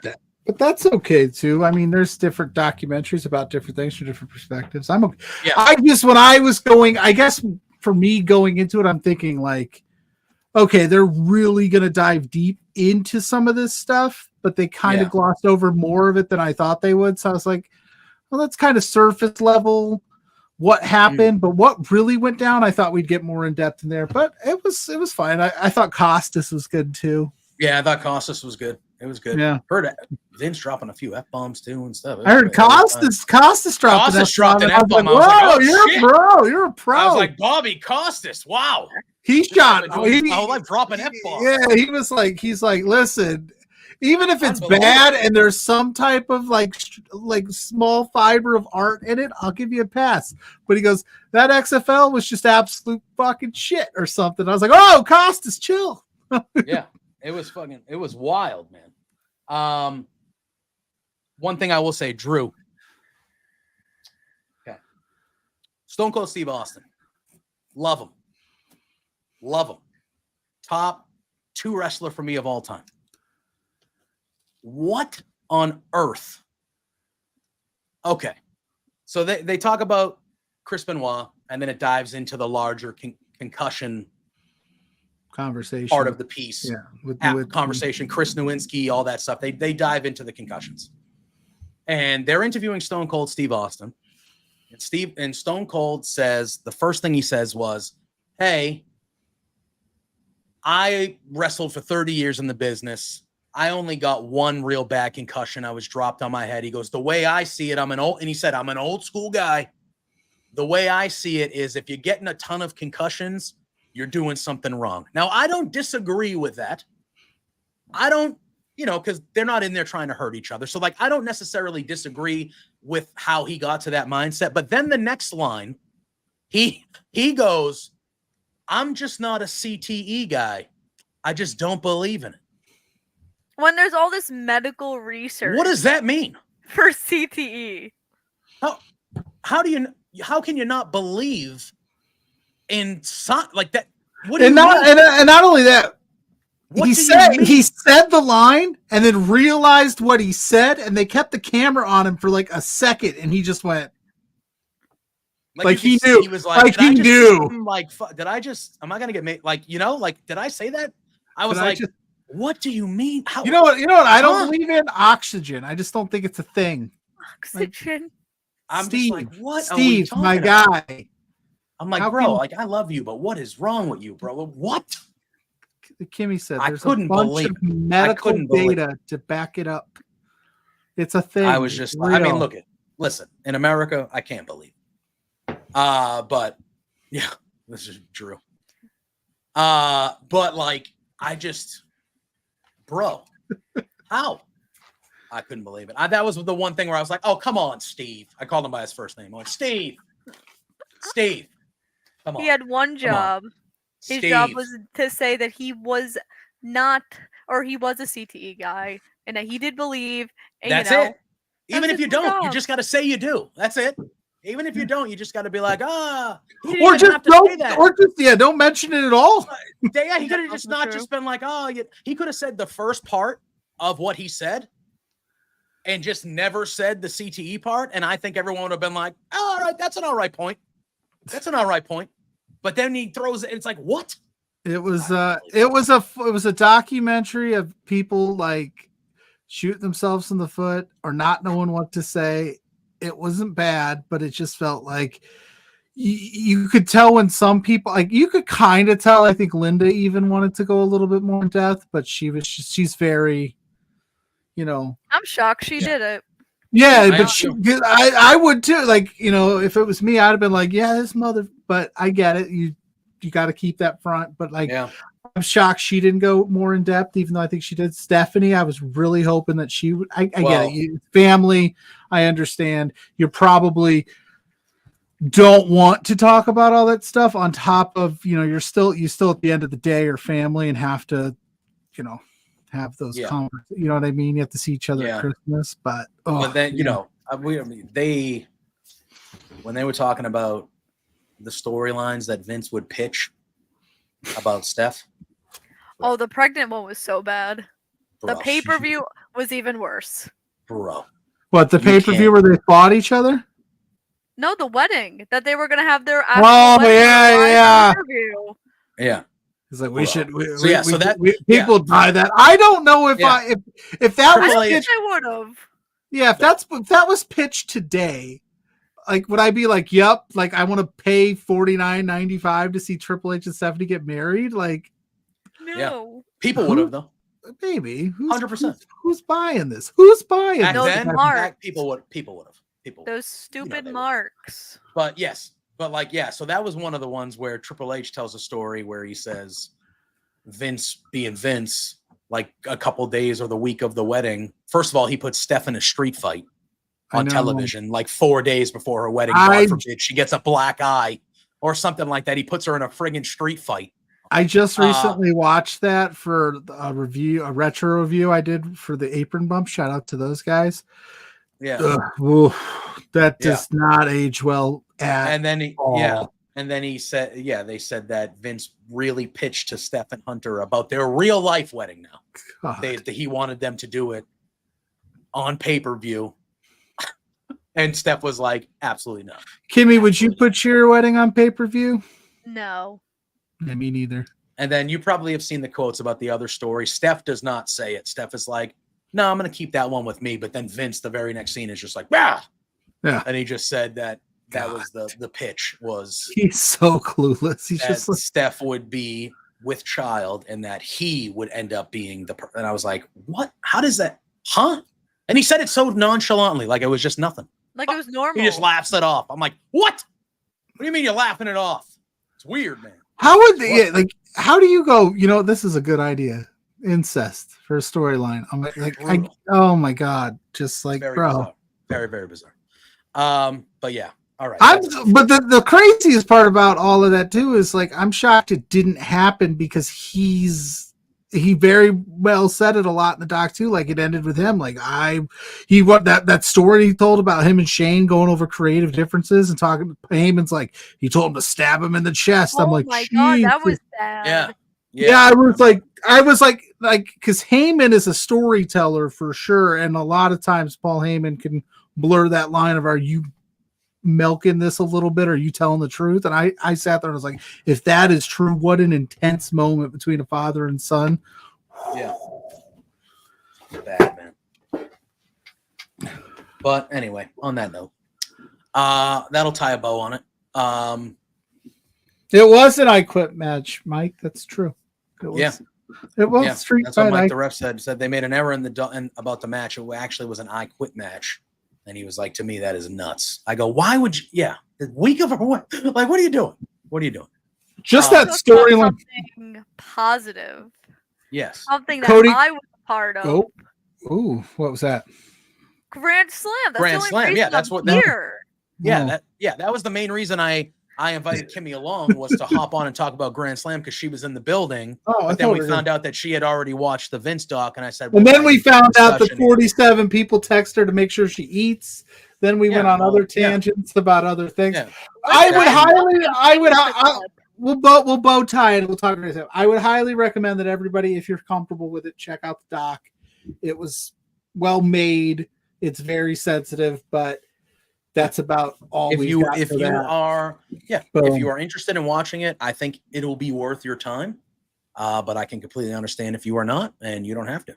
The way that I kind of viewed it, not that the dude deserves a send off, because I feel a certain way about him personally and morally, but I kind of viewed it as the closure for me with Vince McMahon.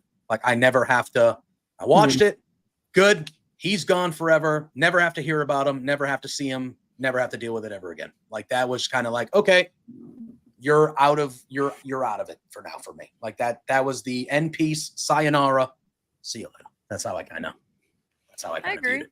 But all right, AEW Grand Slam. We got about a half hour or so to chat this up. You were in the building. Great show. Great show. A lot of great matches. Was it a Grand Slam? So Oh wow! All right, I'm gonna say no. I'm gonna say no. Then I think that's a no. That's okay.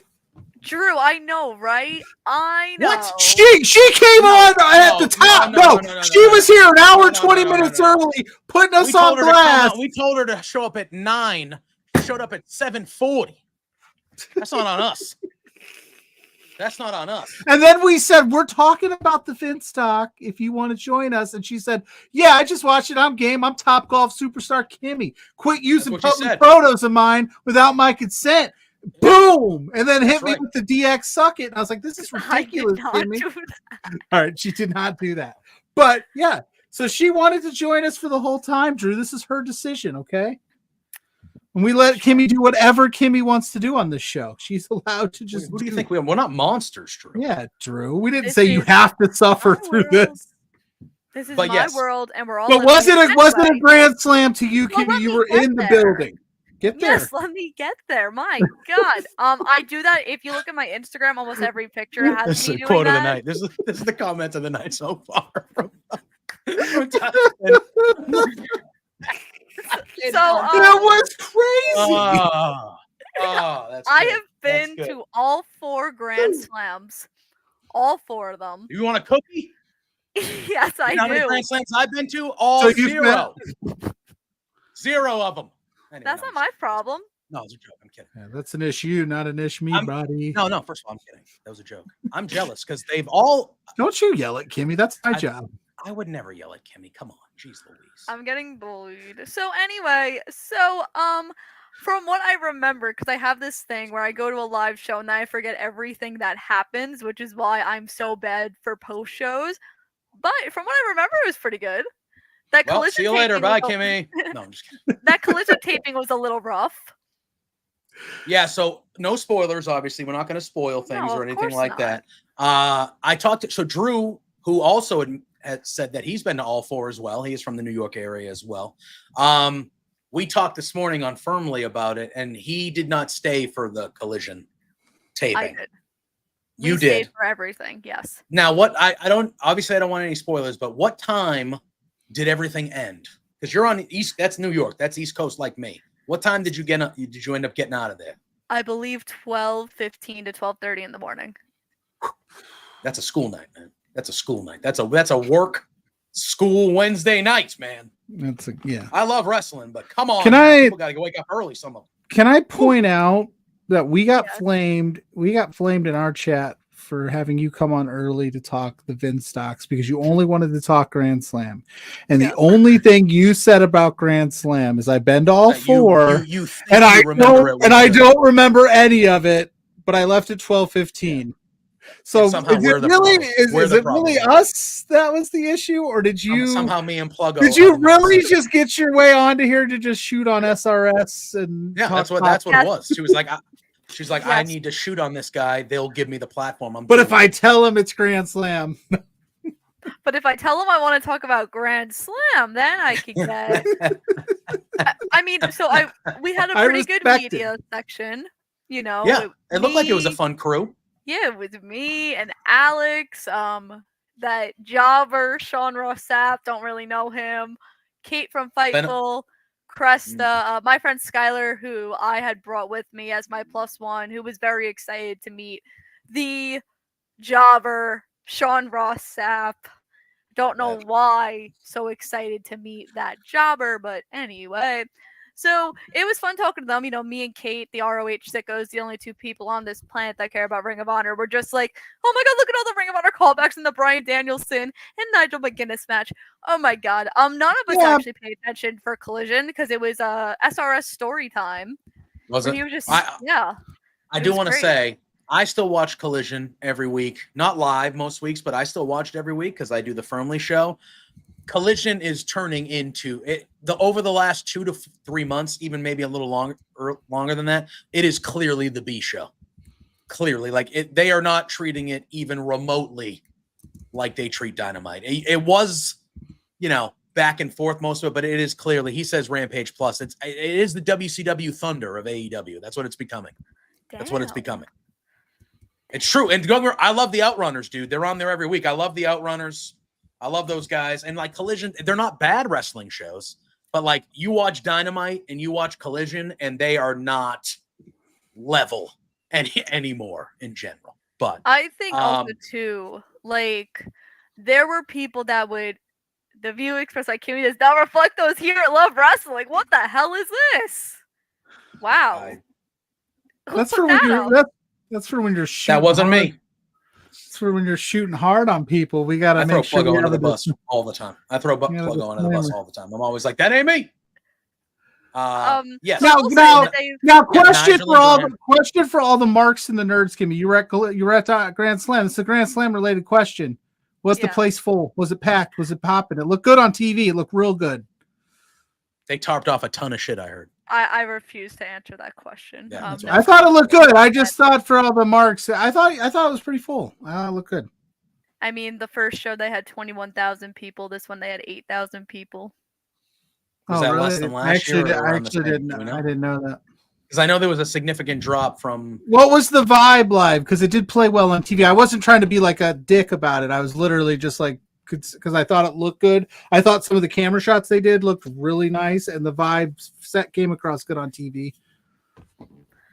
Well, no, I mean, again, they tarped off a lot. They can't sell 21,000 seats anymore, which is why even I saw an agent last night in the building. Me and Sean both went to go visit him because we're both very close friends with him. And I remember, he had openly said, AEW is not equipped to run Arthur Ashe anymore because they can't. It was a big deal. It was the first New York show 4 years ago. They had Kenny and Bryan. They had all these big matches. And it's not to say the last night's matches weren't big, but it's different. If you're not selling out 21,000 seats, there's other places in New York you could have this show. Yeah. Yeah. Okay. Why are you going to spend all of the money to rent out Arthur Ashe when you could save a little bit of money and run it somewhere else in the Northeast? Yeah. Yeah. It's fair. I fully agree. I like that Dynamite analysis there, Kimmy. That's what I needed. And they're moving off it next year. It's in Australia, so we'll see how that goes. Well, they said that they're also going to do something in Arthur Ashe next year anyway. So I think they're going to do 2 Grand Slams. So it'll be a Grand Slam Australia, then Grand Slam New York again. Right, that's fair. Yeah, I could see a pay-per-view maybe, and maybe a different pay-per-view going there too if they wanted to. But yeah, I think that's a good idea, Kimmy. All right, so obviously you got Danielson, you got Nigel. That starts off the show.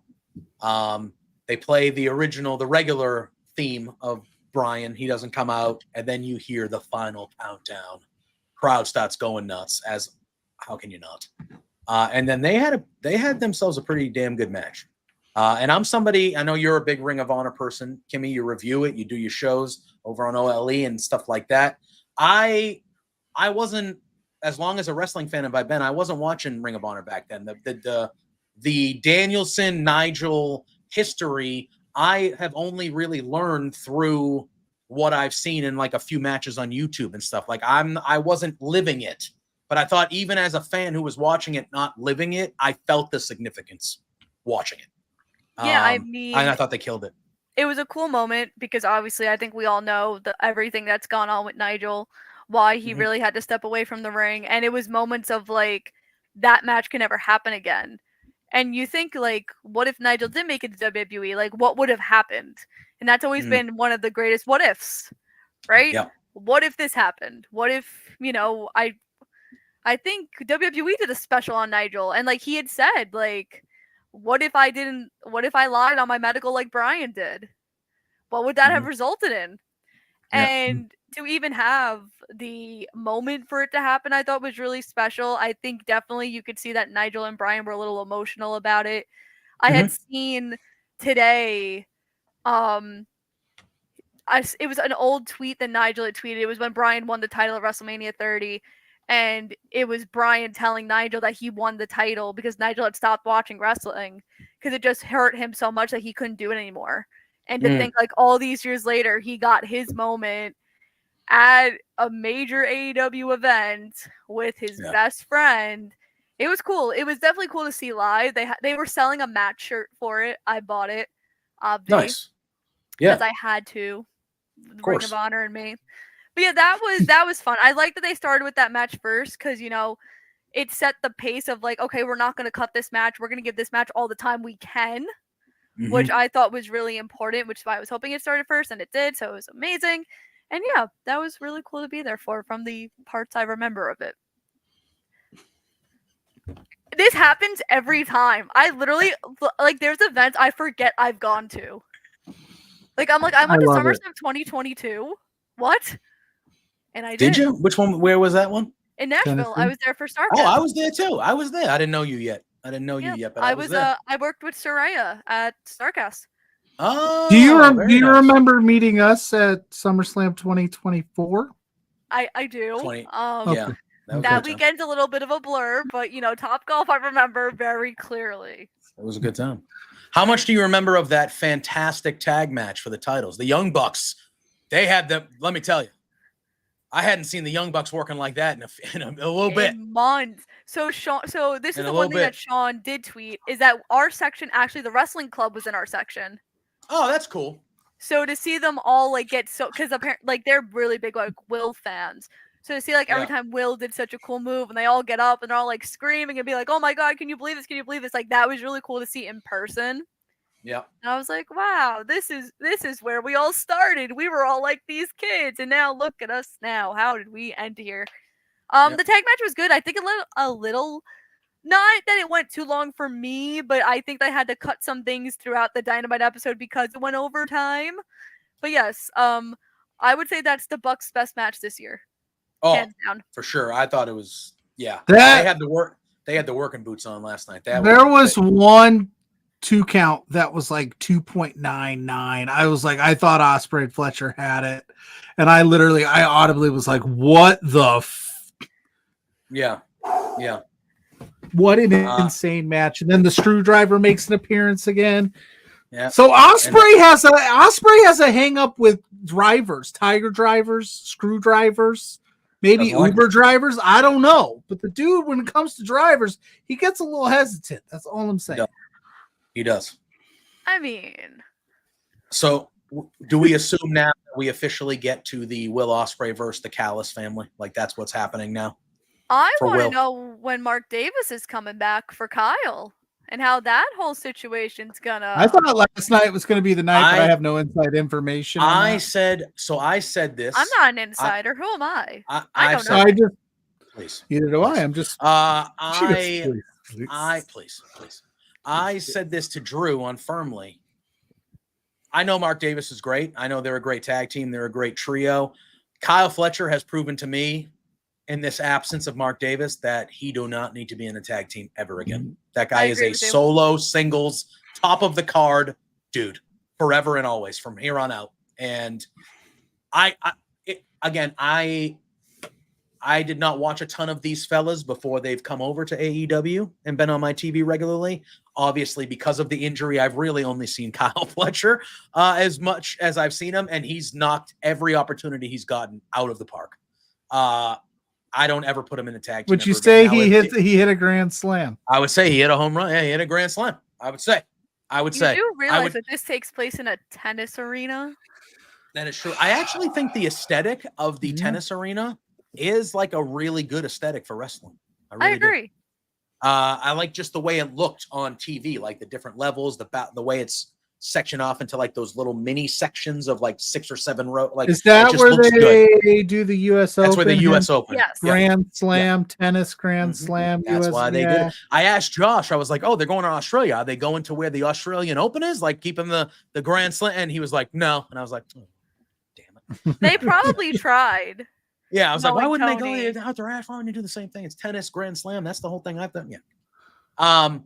We then had Mariah May defended her world title in a very good match. And then we saw the return afterwards as she was going to hit Yakasaki with the belt. We saw Mina Shirakawa make her return.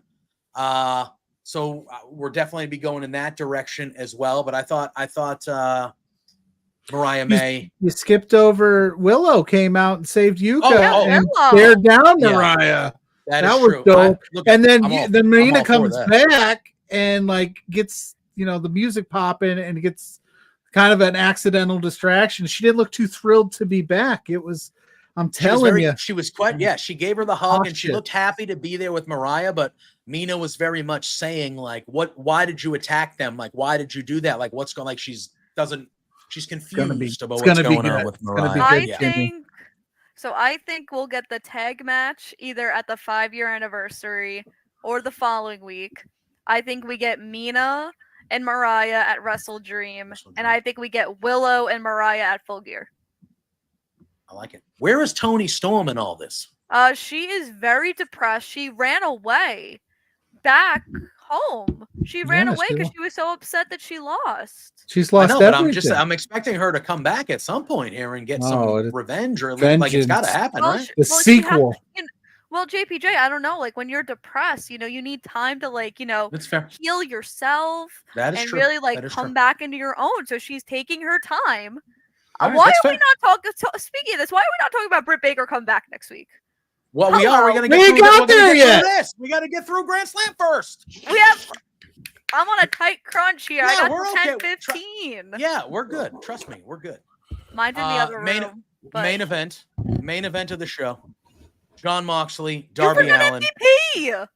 Oh yes. Oh, crap. I'm so happy you're here tonight, Kimmy. Oh. I love it so much. Because he'd get mad at me for doing that. I would. No, we got to talk about this because I actually thought that this promo by MVP was awesome. I thought he was great. How was the response for MVP? The pop sounded big on TV. Was it worthy? So yes, it was so good. It was also funny because in the media section, I was like, "Who?" Because obviously we couldn't see. I was like, "Guys, it's MVP. You can't tell by his voice." Like what? And because you had an angle where you couldn't see. We couldn't see. Yeah. And if you look at that business card, don't know if you saw Sean's tweet, but it says Hurt Syndicate on it. I think MVP is going to come with some pals in the next coming weeks. Yeah, I hope so. I saw some people online that were like, "Oh, why was it just him?" I'm like, "No, dude, that's fine, because we know Lashley's coming. We know Shelton Benjamin's coming. I would like to see a new person in there, maybe a Powerhouse Hobbs. I would say, they're clearly going after Swerve. So that's going to be the You don't story need here. you don't need all those guys in that moment with Nana. I think No. MVP just putting the seed of doubt into Nana, it's like because the way he looked at the end was perfect.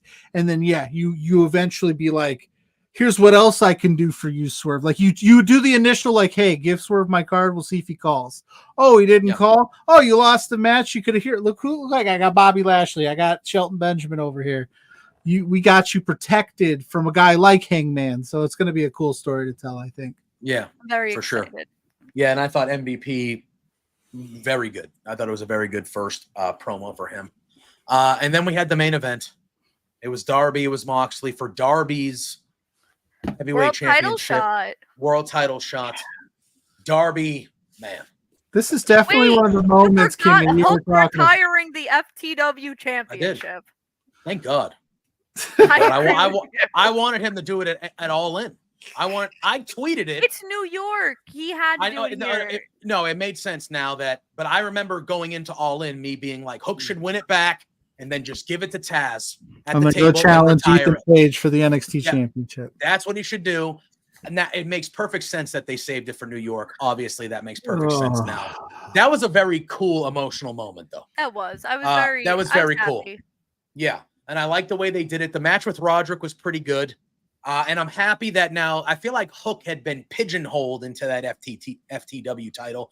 I don't know. We don't know what the full future is of Hook. There's been some talks of maybe being interested in going somewhere else, but I'm interested to see how they present Hook now without the crutch of the FTW title. Now that they had that great moment with Taz and he retired it and gave it back to him. So I'm interested. And I know you're a big Hook guy, Pluggo. How you feeling?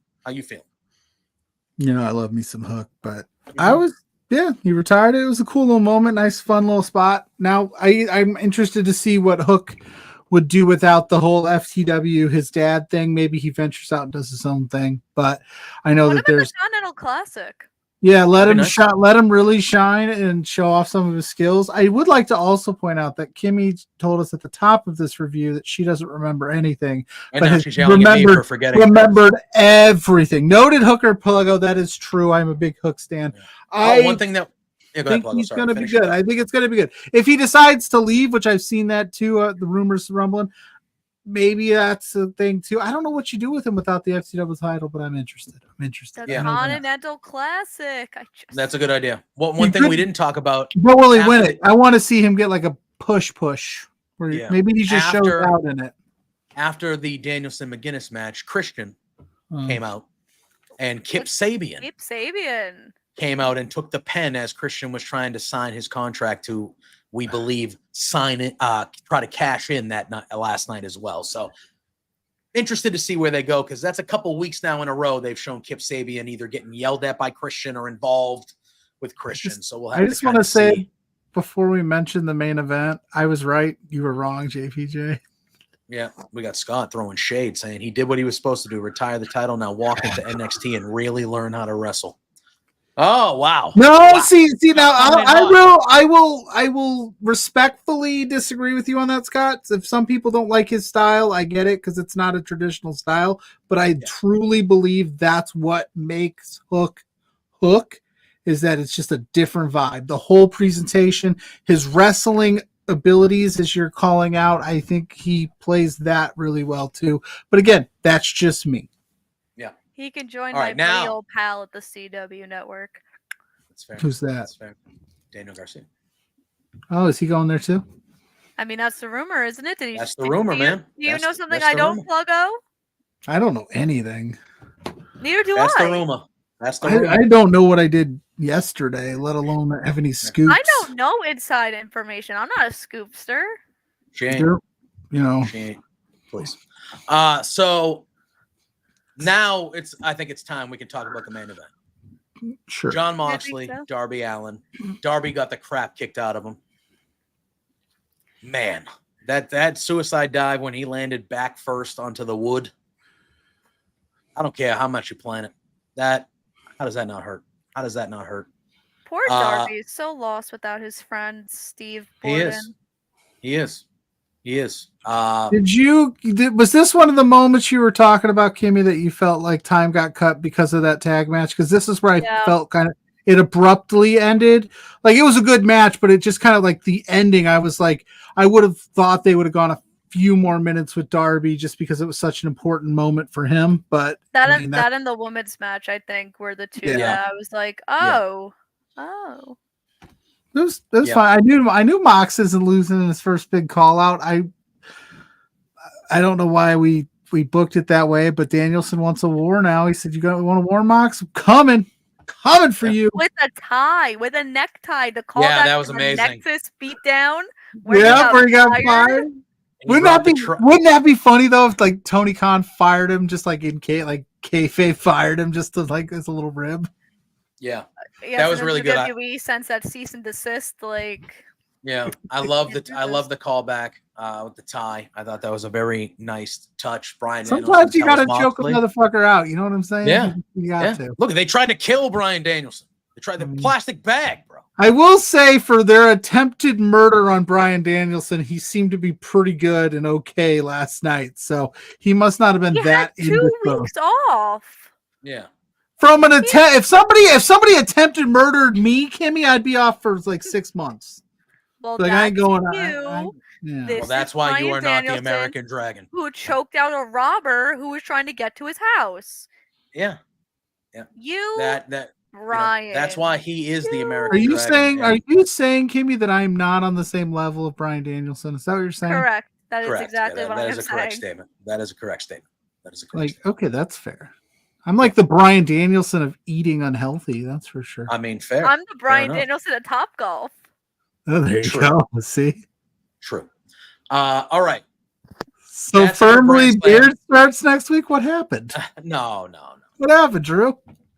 I will say I'll just because start a show with Kimmy and we'll talk. We'll promote the it as a last- wrestling show, but not Yeah. talk any wrestling. the last That's what I'm topic. saying. The last topic that we'll talk about tonight. Is Britt 'Cause it Baker is. coming back next week?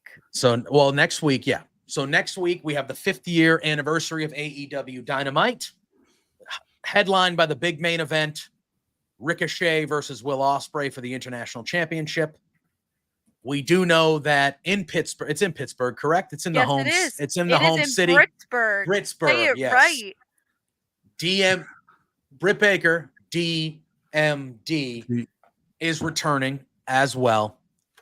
I wouldn't be shocked Very if we see a excited couple about more it. surprises or big. Do you think they're going to announce the TV deal on the 5-year anniversary? Do you think that's when they Yes. announce it? Yes. I agree. Why wouldn't I you? agree. A lot's happened in my life. What do you in think 5 Britt's going to years. do? You think she's just going to come out in the hometown crowd, cut a promo? You think they're going to start something with She's somebody? What do wrestling you- Serena Deeb. Oh, they already announced she's wrestling. Yeah. They already announced that? Oh, I didn't know. Yeah. I just thought she was coming.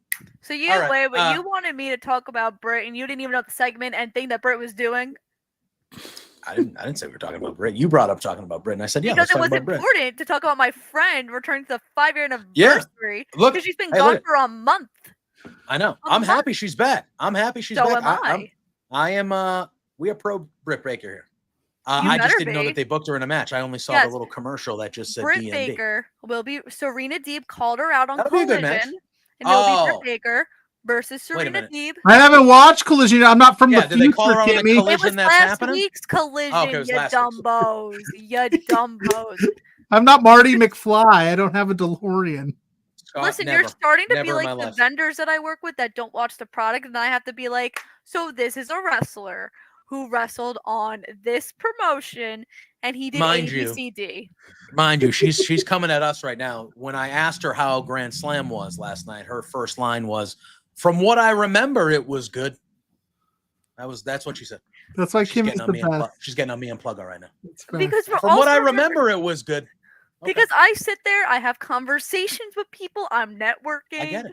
Are I you get it. officially I like? get Are you like the mom of Between Two Beards here? You just keep putting us in our place, tell us to behave. Like I'm. You're just, Listen, like, I put people that are double my age in their place. I mean, you're doing so basically right now with me. I mean, let's be real. Listen, I had Anyway. to yell. I'll tell a quick story. Yeah. That at Granite State Con, there were these fans that tried to take free pictures, and I course, New stood on a Hampshire. chair and yelled at them and said that if all these fans are paying for a picture, what makes you all entitled to take free ones? And if you guys do not stop, taking pictures, I will personally kick you out of the convention because these hell yeah. security guards are not Hell doing yeah. their job. And as the agent representative, I will do mine. Hell And Do then we I need to got go- a standing ovation. Do we need to go on You know- vacation? you know- do you and know what let those Jimmy fans- and Drew run the show one week? I agree. And Oh, do that's you a know good what those idea. fans? Do you know the people that you yelled at? Do you know what they said when they were walking away? They went, "Darn it, purr, they took our jobs," because that's what people in New Hampshire sound like. Do they But anyway, They south took of our the north. pictures. South of the north.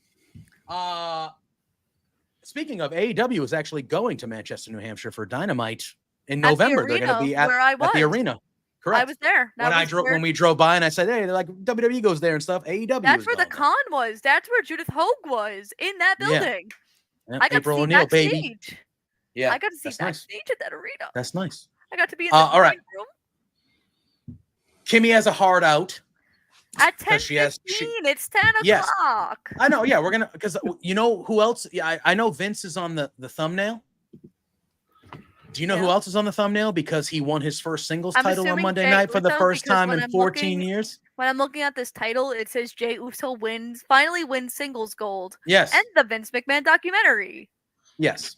I try to do a little reversal of how, see what I did there? So, okay, we're not going to go in depth, but Jey Uso, 14 years. Main event of Raw, a very good main event of Raw with him and Braun Breaker. And he did it. They pulled the trigger. They finally did it. He had been losing every big match he's in. And Jey Uso did it. And the only thing I have to say about it is good for Jey Uso. Yeet. Good for Jey Uso. It was a great match. He won. I saw people online, "Oh, Braun Breaker lost already." Braun Breaker's going to be fine. Braun Breaker's going to be fine. The dude is over. The dude is over. He's going to be all right. It was interesting that they definitely pulled the trigger in the spot, though. I will say that, but I'm happy for Jay. I am curious what's next for Braun Breaker, though, for sure. I think the reason they had Jay win is because it was in California. Is it also possible that they heard all of us go, Jey Uso never wins the big one? Every time they put him in a spot, he loses. I was one of those guys. Yeah, and I agree with Lawrence. And then they were like, we got him. No, I that's think true. too- I agree with that, too. With the Netflix people there, they're trying to see who's the most merchandise selling, people they want to revolve their show around. I think that had to do something with it as well. It's very funny. I texted my cousin the next day and I'm like, "Did you watch Raw yet?" He goes, "Don't you mean did I watch Raw? Yeet?" Yeet. I go, "I am Yeet. never talking to you ever again because you sent that text to me." Yeah, it's fair. It's fair. Then you texted him almost immediately after that, so you probably have talked to them again. I have talked to him since, yes. Scoops. I But, know I the thought- scoops. I thought it was Got him. a real nice moment. It was for cool. It was Jey. cool. And they released the social media thing with him in the crowd afterwards, and he was emotional and crying. And I thought it was a good moment. And you could see all the other wrestlers coming out on Twitter as well and congratulating him. And I think that tells you everything you need to know about how everyone probably felt so happy for Jey there. When the other wrestlers come out and they go, "Hey man, Hell good yeah. stuff." And I hopefully- think hopefully that's that when you helps see his it. chances with mommy now that he's got some gold in kayfabe. of I think it course. will. I mean, how could it not? She's been giving him the look, and now he just got some shiny gold around his Well, face. She was Speaking of- celebrating too with him. No, for sure. Oh yeah. Yep. I think that's going to speak- be interesting going forward. I'm intrigued. Yeah, and speak of the devil about Rhea, she announced that her match with Liv Morgan at Bad Blood next week, which the three of us will be on our friend Jose on the Air's channel doing a pick show for Bad Blood, where I'm going to ruin both of these two. No, I'm gonna win. Hands down. Ruin. No. I'm We're all- definitely we're all gonna gonna lose we're it, all but gonna yeah. have the exact same answers, and that's what it's gonna be. We're gonna have to try to figure What out if we a, don't? I would be amazing if we didn't, but I feel like we might. Lawrence, I feel you know like what? Lawrence, they don't do that, and they should do that not only when I walk into Top Golf, when I walk into any room. That's what they should do. I mean, that's what I did when I saw her on Friday. You know who didn't She- do that? Sean Ross Sapp. I mean, yeah. Dominic Mysterio is going to be hanging in a shark cage, man. Last time we saw this is when Enzo Amore hung in a shark cage. Last time we That's saw the last- Dominic hung that. It was Dominic. Mr. It was his Was that custody NXT or back, main roster when they did that? with That was Enzo? in the main roster. It was at SummerSlam. and he I figured believe. out a way to get out of it. Yeah. By the way, speaking of that, I came across an Enzo and Cass TikTok the other. God, remember how over those They were two so were? over, dude. Insane. They were incredibly over.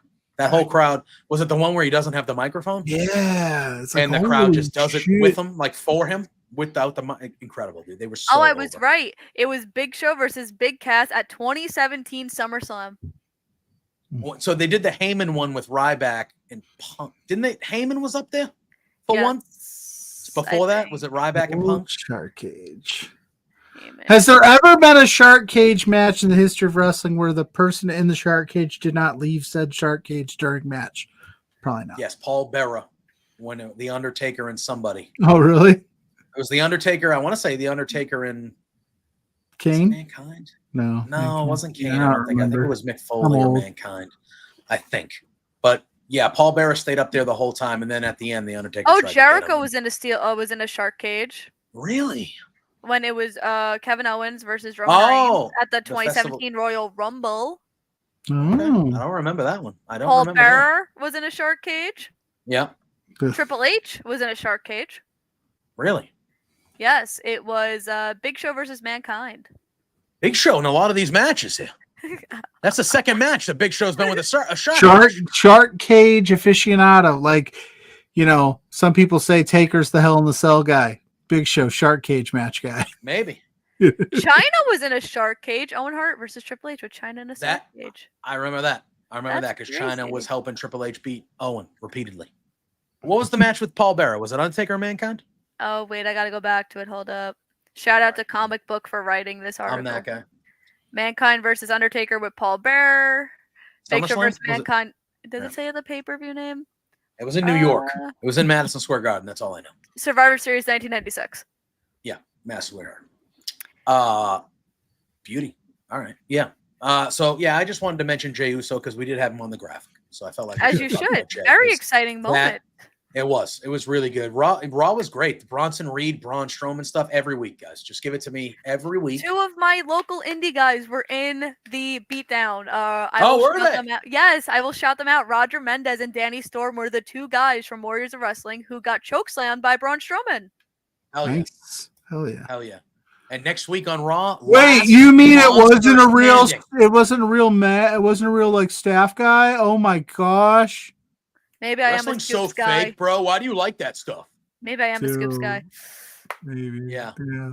But last monster standing next week, Braun Strowman. we I did. thought they were going to do the break the ring spot on Raw. I thought So did that Braun I. was going to superplex Bronson, and they were going to do the break. I think maybe it might happen during that match. I know it's a last monster standing, so they're going to go all the way around the arena and just destroy everything. But I'll watch these two guys fight every week. Every week. Kimmy, every week, literally. Last question for you: are they actually going to break up the New Day? Yes. Makes me feel dirty. On the 10-year anniversary. I think so too. I think you nailed it. I think that's exactly what they're doing. Is it Woods or is it Kofi though? It's Woods. Because I think it. You think so?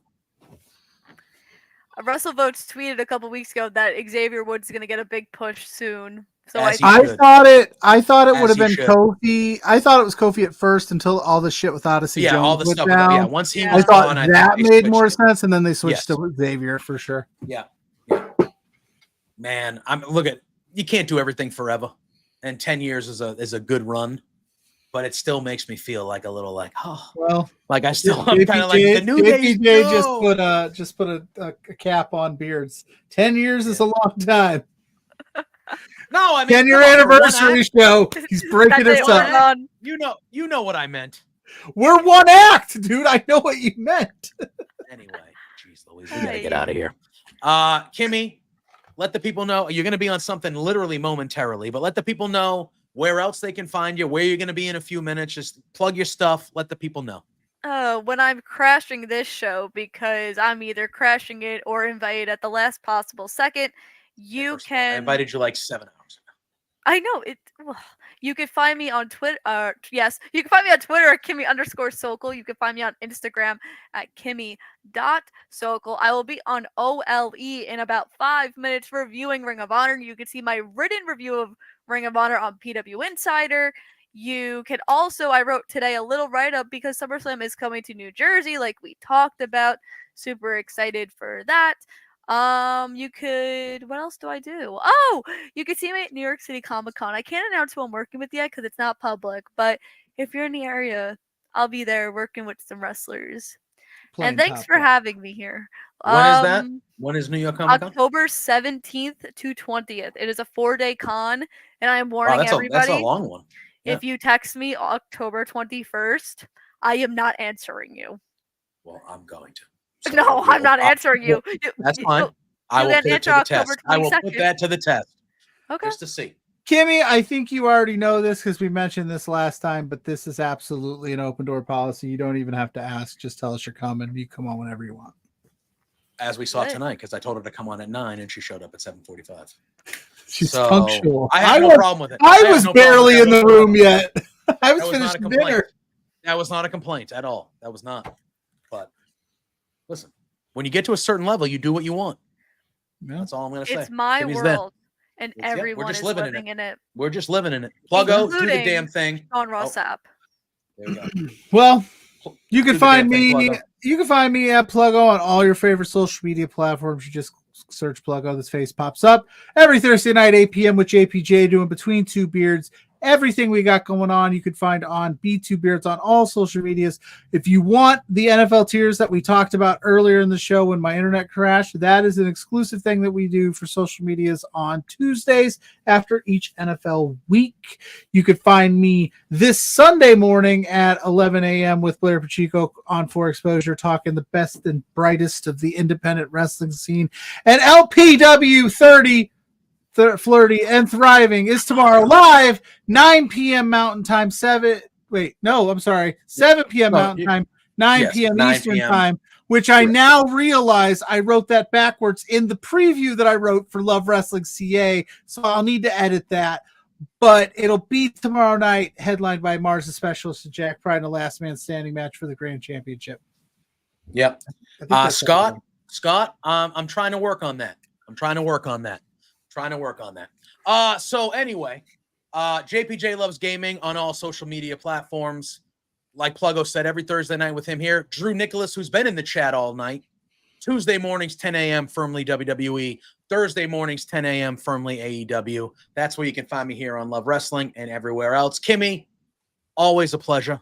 You know, like Pluggo said, you are welcome anytime you want. We want to thank Lawrence for popping in earlier, ranting about football and being in the chat. Everybody else, Scott, Tyler, all you guys. You got Mike the Ref. You guys have been fantastic tonight in the chat.